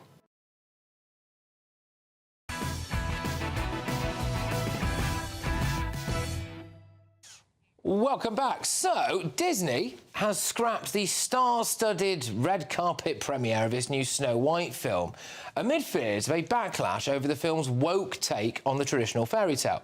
So this hyper-woke film has already been slammed for having a Snow White played by a Latin American actress, Rachel Zegler, for using computer-generated dwarves and for renaming them as, quote, magical creatures, apparently. In a 2022 interview, Zegler branded the original dated. I just mean that it's no longer 1937, and we absolutely wrote a Snow White that is not going to be saved by the prince. She's not going to be saved by the prince, and she's not going to be dreaming about true love. She's dreaming about becoming the leader she knows she can be, and the leader that her late father told her that she could be if she was fearless, fair, brave, and true. But according to the Daily Mail, bosses have reduced the media schedule to just a handful of tightly controlled press events. Apparently they are fearing a backlash against quite possibly some of the stuff you just heard there, actually. But I'm very pleased to be joined now by an actor with dwarfism. It's Chun Tan Chun. Thank you very much. It's great to have you on the show. What's your take on this, then? Because my understanding is that you feel a bit disadvantaged as a result of the CGI characters here. Yeah, absolutely, because it's taken away from people like myself who are professional actors, and these roles are made specifically for us. You know, we've got dwarfism, and it can boost our career, make money to pay for our families, and it's just an opportunity that's taken away from us because they're afraid of stereotyping or being derogatory, which is absolutely not. Yeah, and this is not just in this film, it's actually happening quite regularly, isn't it, I think? Yeah, because it came out a few years ago with Peter Dinklage saying that it was being stereotyping, having dwarfs playing dwarfs for Snow White and the Seven Dwarfs. And it's really wrong for people to say that. He's made his career, he started off doing that, and he's made a very big career out of it, and you have to start somewhere, and I think this is a big stepping stone for a lot of people with dwarfism. Yeah, and look, I suppose in any acting, in a way, like, you know, if someone is playing the character of a very tall person in a biopic, you would presumably pick a very tall person. Yeah, absolutely. So I don't really see why it's that controversial. Yeah, absolutely, yeah, it's absolutely pointless. I don't know what they're trying to get at, but I think it's this woke culture. They're afraid of upsetting someone, and, you know, if we didn't want to do it, we wouldn't do it, but it's very well paid, it's a lot of fun, and it's, you know, it's what we love to do. And you have actually been in Snow White and the Seven Dwarfs? Yeah, previously. I've been in it twice for pantomime. Fantastic. And that was you, and you just enjoyed that. I mean, that was presumably that gave work to quite a lot of actors with dwarfism. Yeah, absolutely. I mean, so many actors around the UK and around the world that do it, and it's so much fun. You know, the kids have a great experience, and it's really important for them to be educated, because then they understand that there's different people with types of dwarfism, so they're not, you know, they're not afraid when they see someone like that, because some people grow up and they're like, whoa, what's up with that person? But they start to understand the differences. Yeah, and yeah, again, it's the kind of people that make these decisions. I just wonder, I mean, Disney is quite known for being this like hyper woke organisation, but the people that make those decisions, I just wonder if they realise what they're doing. Like, they think they're being kind, don't they? Yeah. But I mean, in your experience, it's not kind, is it? No, it's not kind. No, absolutely, it's taken away opportunities from people, and it's really, you know, sort of making division between people. So supposedly now, this is one of the many reasons I think why they are getting a bit of criticism over there at Disney. I mean, you think they probably should face a bit of criticism for this? Yeah, absolutely. Yeah. And what would you say to kind of TV executives, film executives who are thinking of casting people in these roles, who might think, oh well, actually, I'm going to pick, you know, an actor who doesn't have dwarfism to play the part of somebody who does have dwarfism, or they're going to use CGI or however they're going to do it. What would your message be to them? Well, they wouldn't pick someone small to do a tall actor's role, so why not just pick someone that's suitable for the role? Yeah, indeed. And you've actually been in quite a lot of things. We were just chatting a bit off air there, weren't we? But I mean, you've got quite the back catalogue of things you've been involved with. Do you want to rattle a bit of that off? Yeah, so I've done the BT advert, so I was a gremlin for that. I was a little gremlin. And I've done the Rings of Power. I've done, Snow White and the Seven Dwarfs. Yeah, and I've done dwarf boxing, so a lot of different things. Can I just ask, do you ever feel exploited? Have you ever felt exploited? I've never felt exploited not doing acting work, no. No, absolutely. And there's other types of work, you know, there's people are maybe a bit demeaning, because I do entertainment work as well, so I'm acting for that, where they're not respectful. But in those instances, we just leave, because we've taken the payment up front and we leave. If we're not happy with it, we're like, if you know, people are being nasty to us, then we leave. Yeah, and so there are obviously like idiots out there, right? Yeah, absolutely. Yeah. Does that affect you at all personally, or is it? In terms of I think it's more to do with them. Like 95% of people are respectable. You know, they pay you to be there. They want you to have fun. They want you to do the acting work. So in those instances, absolutely fine. But you get a small minority. I guess with any job that you do, you will get a few customers or a few clients that aren't. Well, I'll tell you what. If Disney realised that this is a box office flop because of all of this, then I'm assuming that you'd put your name into the ring to take part in a live action remake, would you? Yeah, absolutely. All right, fantastic. Well, look, hey, thank you very much. It's been an absolute pleasure meeting you, and I hope to talk to you again very soon. And I don't know, by the way, I mean, we're doing this now. We're on telly. I mean, people can hire you for all kinds of acting work and everything like that. Yeah. Do you want to tell them how they can get in touch? Yeah, just get in touch. Type in my name, Toontan, and you can contact me on Instagram. Amazing. There you go. Absolutely fantastic. Well, thank you very much, Toontan there. I think, look, people that work at Disney or these executives or whatever, I think it's probably worthwhile listening to Toon there and what he had to say. And, you know, maybe next time just having a rethink about whether or not you are going to virtue signal there. But coming up, we've got the very first look at tomorrow's newspaper front pages for you. And this is, well, a bizarre video that emerged shortly before I came on air. The King's been getting up to something.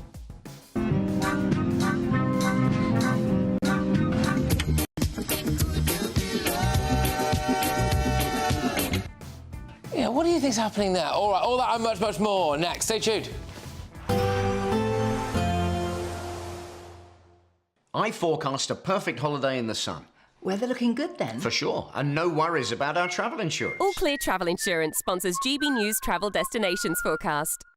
It's an unsettled story across some parts of Western Europe as we go through the next couple of days. There's the risk of some heavy, thundery rain bringing some flooding. There's a system pushing into Portugal, western Spain, and that's bringing some intense rain. Also, some heavy rain already affecting eastern parts of Spain, so further totals building up, causing more issues. More unsettled weather across parts of the Mediterranean, though further east towards Greece it's looking largely dry. Then quite a mixed bag when we head through the weekend. All Clear Travel Insurance sponsors GB News Travel Destinations forecast. This is Britain's Newsroom, where your voice matters. It's just astonishing. With expert analysis and honest opinion, we don't just keep you informed. We bring you unique perspectives you won't see anywhere else. Can't argue with any of that. When the news happens, it happens here. On Britain's Newsroom, weekdays from 9:30 a.m. Only on GB News. Sunday with Michael Portillo from 11, only on GB News.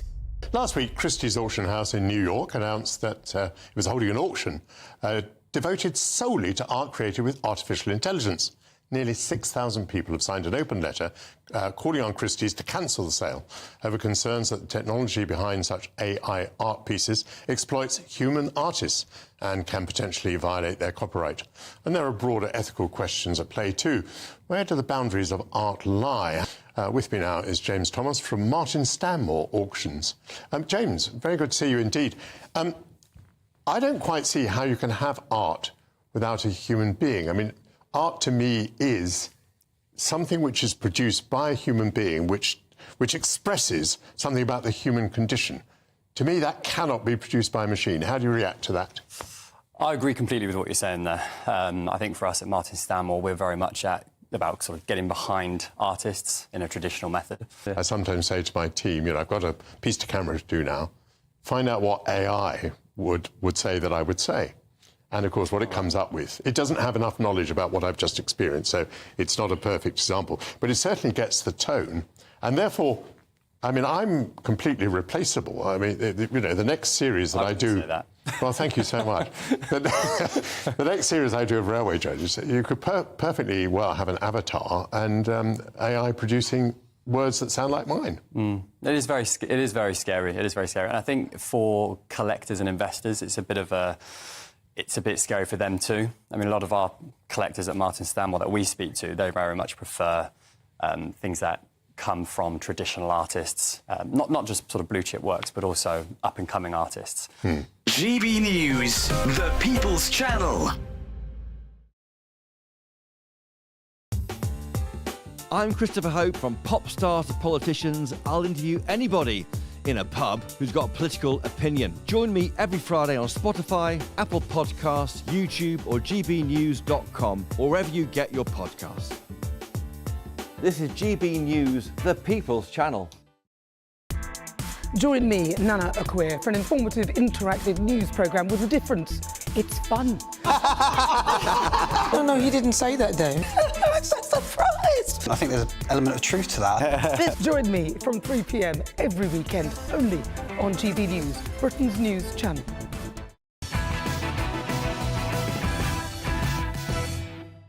Welcome back to Patrick Christys Tonight. Now, I've got the very first look at tomorrow's newspaper front pages for you, so let's do it.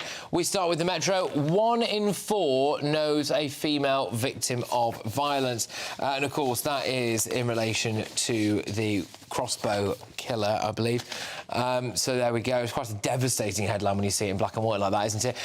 The next paper that we are going to be doing is The Independent. Russia warns PM's peace plan would trigger direct war. So that's quite stark, isn't it? Starmer rallies up to 20 countries in a coalition of the willing to deploy peacekeeping troops. However, Russia has warned that there will be catastrophic consequences to that. So maybe not a good idea. The Daily Express. I believe I've got next here. Yes. Evil fuelled by watching Tate videos. There we go. So this is a jilted former soldier watched videos of Andrew Tate before he murdered his ex-girlfriend, her sister and their mother in a revenge rampage. That is the crossbow killer and indeed, as it turned out, rapist as well. Let's go to the Mirror. Betrayed again. Records illegally accessed claim as families fear they have been betrayed again. Failed even before they died. The 3 victims of the Nottingham killer may have been let down in death too.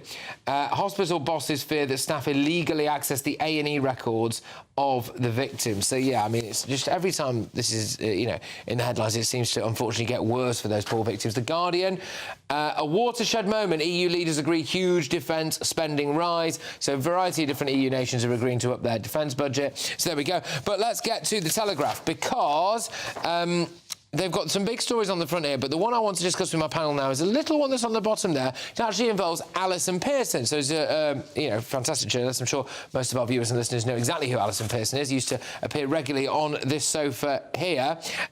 Police in Pearson case accused of marking their own homework. Now, we remember the Alison Pearson case, don't we? This was this non-crime hate incident rubbish where Essex police essentially knocked on her door one day and accused her of a load of stuff. The police have been accused now, though, of marking their own homework after a review cleared the Essex Police Force of wrongdoing over that hate crime controversy. Officers visited her home on Remembrance Sunday to inform her she was being investigated on suspicion of stirring up racial hatred over a post she had published and then deleted on social media 12 months earlier. And now a review into the force's handling of the case, carried out, you ready for this, by the National Police Chiefs Council, has absolved Essex Police of any wrongdoing, saying that it's acted thoroughly throughout. Well, I mean, I actually spoke to Alison Pearson on the phone earlier, and to say she's angry about this would be an understatement. She is planning on taking this all the way. She's going to appeal all of that stuff. Miriam, how do you feel about this quite ridiculous, whether it's non-crime hate incident or whatever the heck this is stuff? They're stirring up racial hatred. I mean, it is absolutely absurd, and anyone with any common sense can see that, first of all, the police should not be investigating themselves. That obviously doesn't make sense.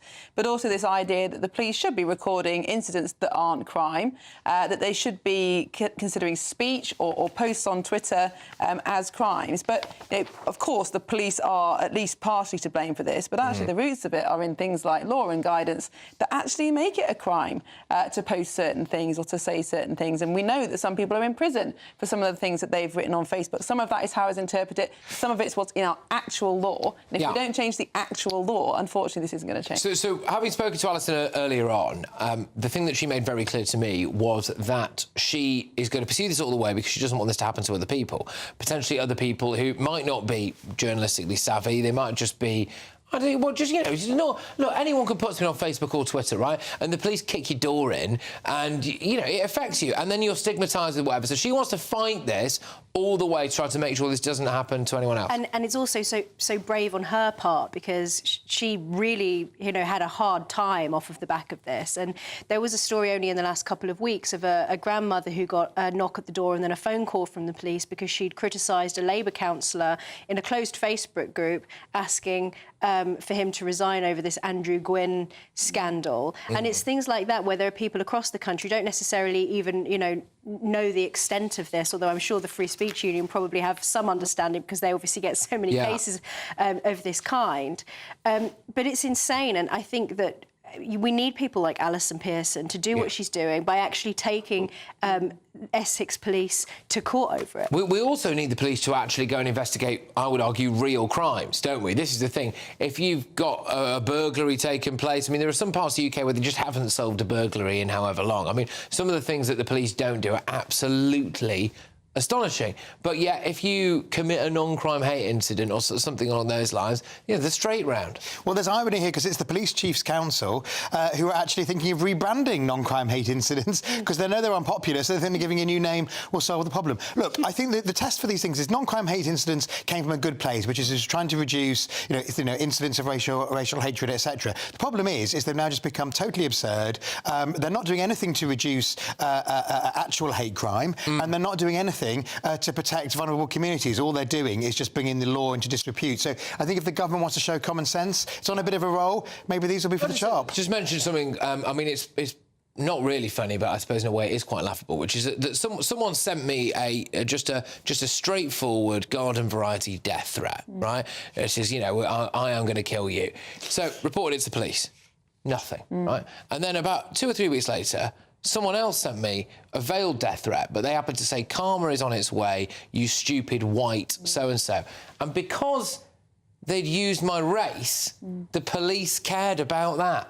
They cared about that one, not the one where the guy had actually directly threatened to kill me. I just find that interesting, isn't it? I had my bike stolen during lockdown and someone said to me that I should have actually just reported it to the police as a hate crime and they actually would have done something about it. Instead, they told me to look for my own bike on Gumtree. Oh, well, there you go. But this is it. Why are they knocking on people's doors for this stuff? Unfortunately, so many of our institutions, and that includes the Royal College of Policing, are absolutely infected with this. You could call it wokeism, whatever you want to call this idea that identity is everything, that offence is the biggest crime you could possibly commit, and therefore all their efforts are put into that. And I mean, there are plenty of amazing police officers out there who I'm sure are desperate to solve crimes. 100%. But they do what they're guided to do by their superiors, and that's what's got to change. Of course, there's that report out by written by the Home Office that was leaked, I think, by Policy Exchange a couple of months ago, that showed that they wanted to put this thing on steroids. Now, actually, it was officials that had written this, not ministers, but that shows, just how infected the top civil servants are with these ideas. Absolutely. Right, we're just going to whiz ourselves on to a viral video. So, do you remember DJ Daniel? So this is the 13-year-old boy who was diagnosed with an incurable brain cancer. Well, after President Trump made his dreams come true by making him a Secret Service agent, DJ paid him a visit in the Oval Office. What a good-looking family, huh? There's one more thing I got for you, a big hug. Okay, good.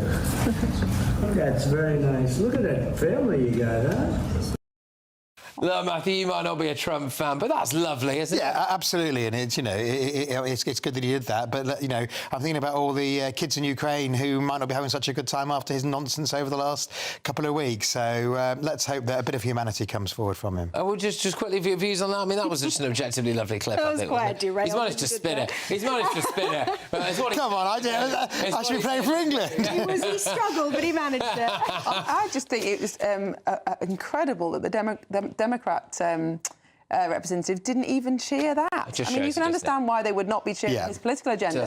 It reminded me of the footage of him surrounded by all of those children when he signed the executive order on the... Didn't he refuse to pardon the chicken one, the turkey? They get some pardon for Thanksgiving and he refused to pardon it. Probably.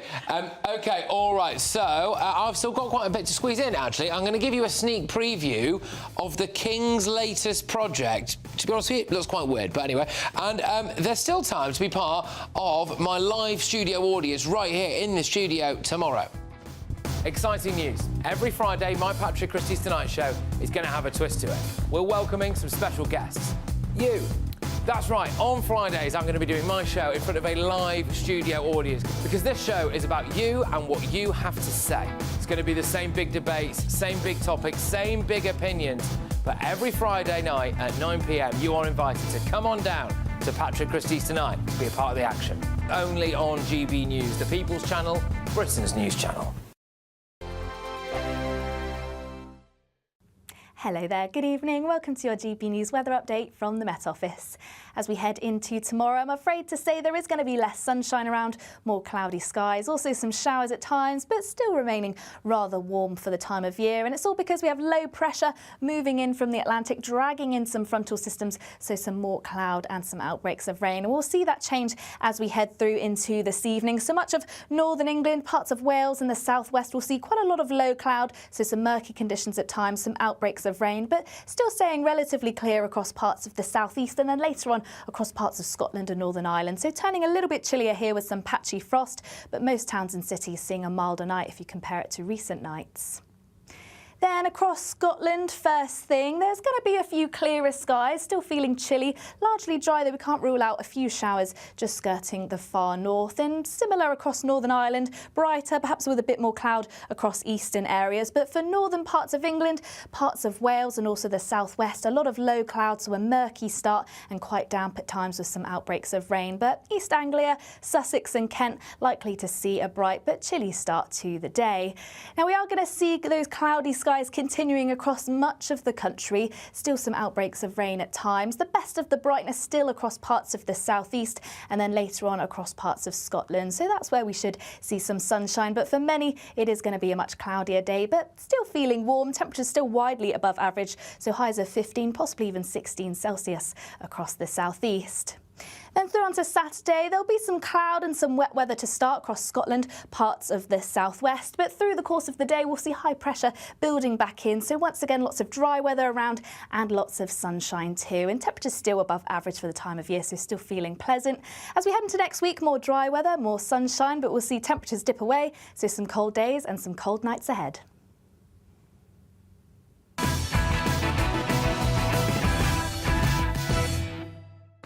And welcome back. So we start this round of newspapers with the Eye.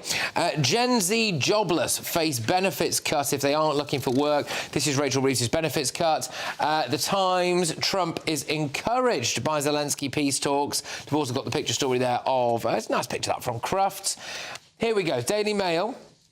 My friend Meghan and my message to all those hate watching her new show, just so they can snark about it. This is from Brian E. Gordon. Well, we'll hover over this story for a moment, because if you thought that her new Netflix show was bad enough, Meghan Markle, or should I say Meghan Sussex, has given a glimpse of some dating advice that she received before hooking up with Prince Harry. A babysitter nanny for 2 Irish Catholic families when I was in college. And one of the dads said to me, he's like, you know, Meghan, when you meet your person one day, I want him to say to you the same thing that I said to my wife when we got married, which is, I vow to always date my wife. And I told H that when we started dating. He goes, I vow to always date you. You know. Who's the weirdest person in that clip? Anyway, and just when you thought things couldn't get any worse. And also this morning, but last night when I went back to my hotel, there was this sweet card from my kids and my husband saying, we're so proud of you, Mama, and congrats on the show, and with flowers. And I just thought, okay, here we go. And I felt so loved. So that he had planned it in advance to make sure it was there when I got to my hotel room. OK, all right. So, no, Emma, you have sat through Meghan's I'm one episodes. of the hate watchers. You are a hate watcher. I have. It's one of, quite seriously, I know everyone knows I don't like Meghan Markle. I'm not saying that it's bad. It's definitely not good.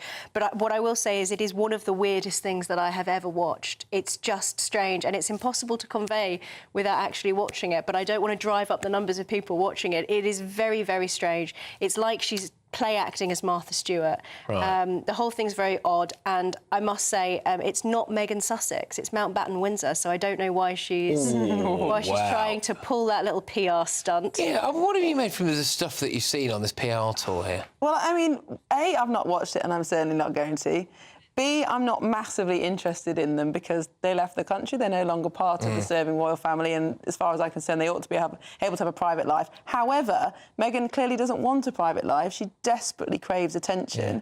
And for that, I feel quite sorry for her, because where does she go from here? It's almost cliche to say it now, but the narcissism of it is really genuinely quite astonishing. And I think the contrast with William and Kate, who are very good at what they do their duty, serve regardless of whether or not they get good or bad press, is so stark. Oh, all right. We're just going to whiz ourselves on, because I hope you don't mind, Matthew, but this is big news as far as I'm concerned, right?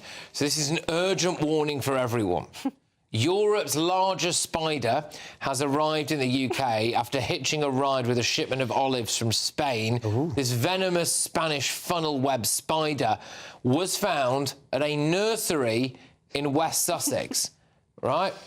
Look at her. They're large and venomous, experts say. It's not deadly to humans, though a bite could still be painful. Spider enthusiast Jack Casson, who'd taken it in like a refugee. You know, spiders welcome here. Spiders welcome here.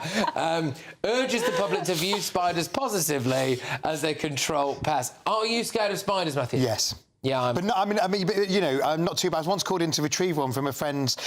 She's quite a tough woman, but she forced me. She came around. It was only about that big, so within reason. But that one looks horrible. I'm terrified. If it's in the room, I have to give it the room. I actually really hate it. I like them. You big girls play house. I am seriously. No, I am. Like, I had one at where I used to live that I left for so long there, and then after about a week, I realised it was dead. And I'd not been in my living room. Does Emily have to catch them for you? Yeah. Toss them out? Yeah. I've been meaning to ask about, do you and Emily have constant date night like Meghan and Harry? Absolutely. You know, I mean, I'm here all the time and she's at home, but if you can call this a day, if she's watching now, maybe this is a day. Maybe she's making you a rainbow fruit platter. Possibly. Right, now, I'm not allowed to tell you what this is. I'm not allowed to tell you what this is because it's embargoed, but if you tune into GB News Breakfast tomorrow, you'll find out what's going on with the King here.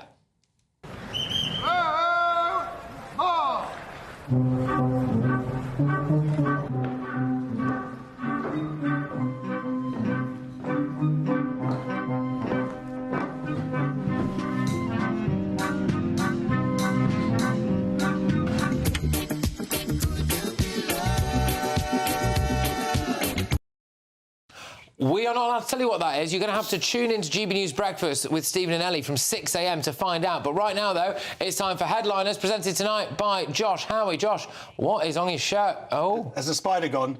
Oh, it has. We got rid of it, Josh. We got rid of it. Yeah. You all right? No, I'm all right. OK. Nigel Farage, is he the Messiah? Trump, is he going to be banning Muslims from travelling? Teacher sacked for not calling an 8-year-old girl a boy. And National Trust is hemorrhaging its members. We also have Cresta Wetton and we have a sex symbol, Simon Evans. I'm Josh Howie. We'll see you hopefully in a few minutes. What have we got wrong in your neck now, Josh? Oh, yeah, I found this ID here and I think it was a bit better looking than me, so... Look at that smile. There we are. I wish I could say it's an old picture, but it's not, actually. Josh, thank you very much. Right, OK, make sure you're tuned to Headlines. Thank you so much. I've had a lot of fun tonight. Do you think the spider spent longer in Sussex than Meghan? OK, fine. Right, we've got to go. I'll see you tomorrow.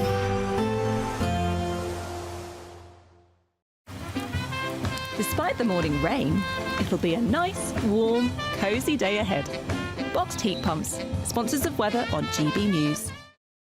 Hello there, good evening. Welcome to your GB News weather update from the Met Office.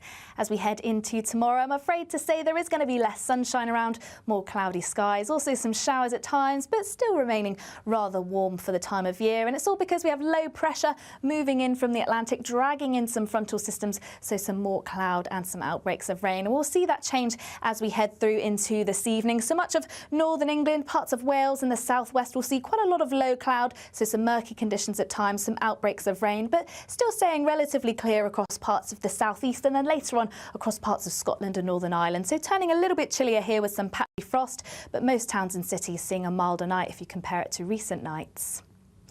Then across Scotland, first thing, there's going to be a few clearer skies, still feeling chilly, largely dry, though we can't rule out a few showers just skirting the far north. And similar across Northern Ireland, brighter, perhaps with a bit more cloud across eastern areas. But for northern parts of England, parts of Wales and also the southwest, a lot of low clouds, so a murky start and quite damp at times with some outbreaks of rain. But East Anglia, Sussex and Kent likely to see a bright but chilly start to the day.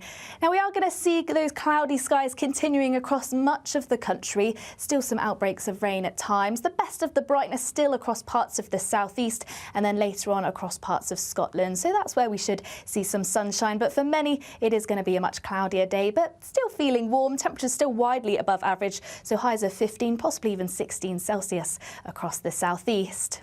Then through onto Saturday, there'll be some cloud and some wet weather to start across Scotland, parts of the southwest. But through the course of the day, we'll see high pressure building back in. So once again, lots of dry weather around and lots of sunshine too. And temperatures still above average for the time of year, so still feeling pleasant. As we head into next week, more dry weather, more sunshine, but we'll see temperatures dip away. So some cold days and some cold nights ahead. There will be a light breeze in the morning, leading to a warm front. Boxed heat pumps, sponsors of weather on GB News. It's the final week to see how you could be one of 2 big winners in our latest giveaway, as we have 2 prize bundles that have to be won. There's 2 lots of a totally tax-free £10,000 in cash. You'll also receive a brand new iPhone 16, along with £500 in shopping vouchers to spend at your favourite store. Hurry, lines close on the 7th of March. For another chance to win, text cash to 63232. One entry costs £2 plus 1 standard network rate message, or text bonus to 63232. 5 entries cost £5 plus 1 standard network rate message. Go to gbnews.com/win. Entries start from just £2. Call 0903 681 3232. Calls cost £2 plus your network access charge, or post your name and number to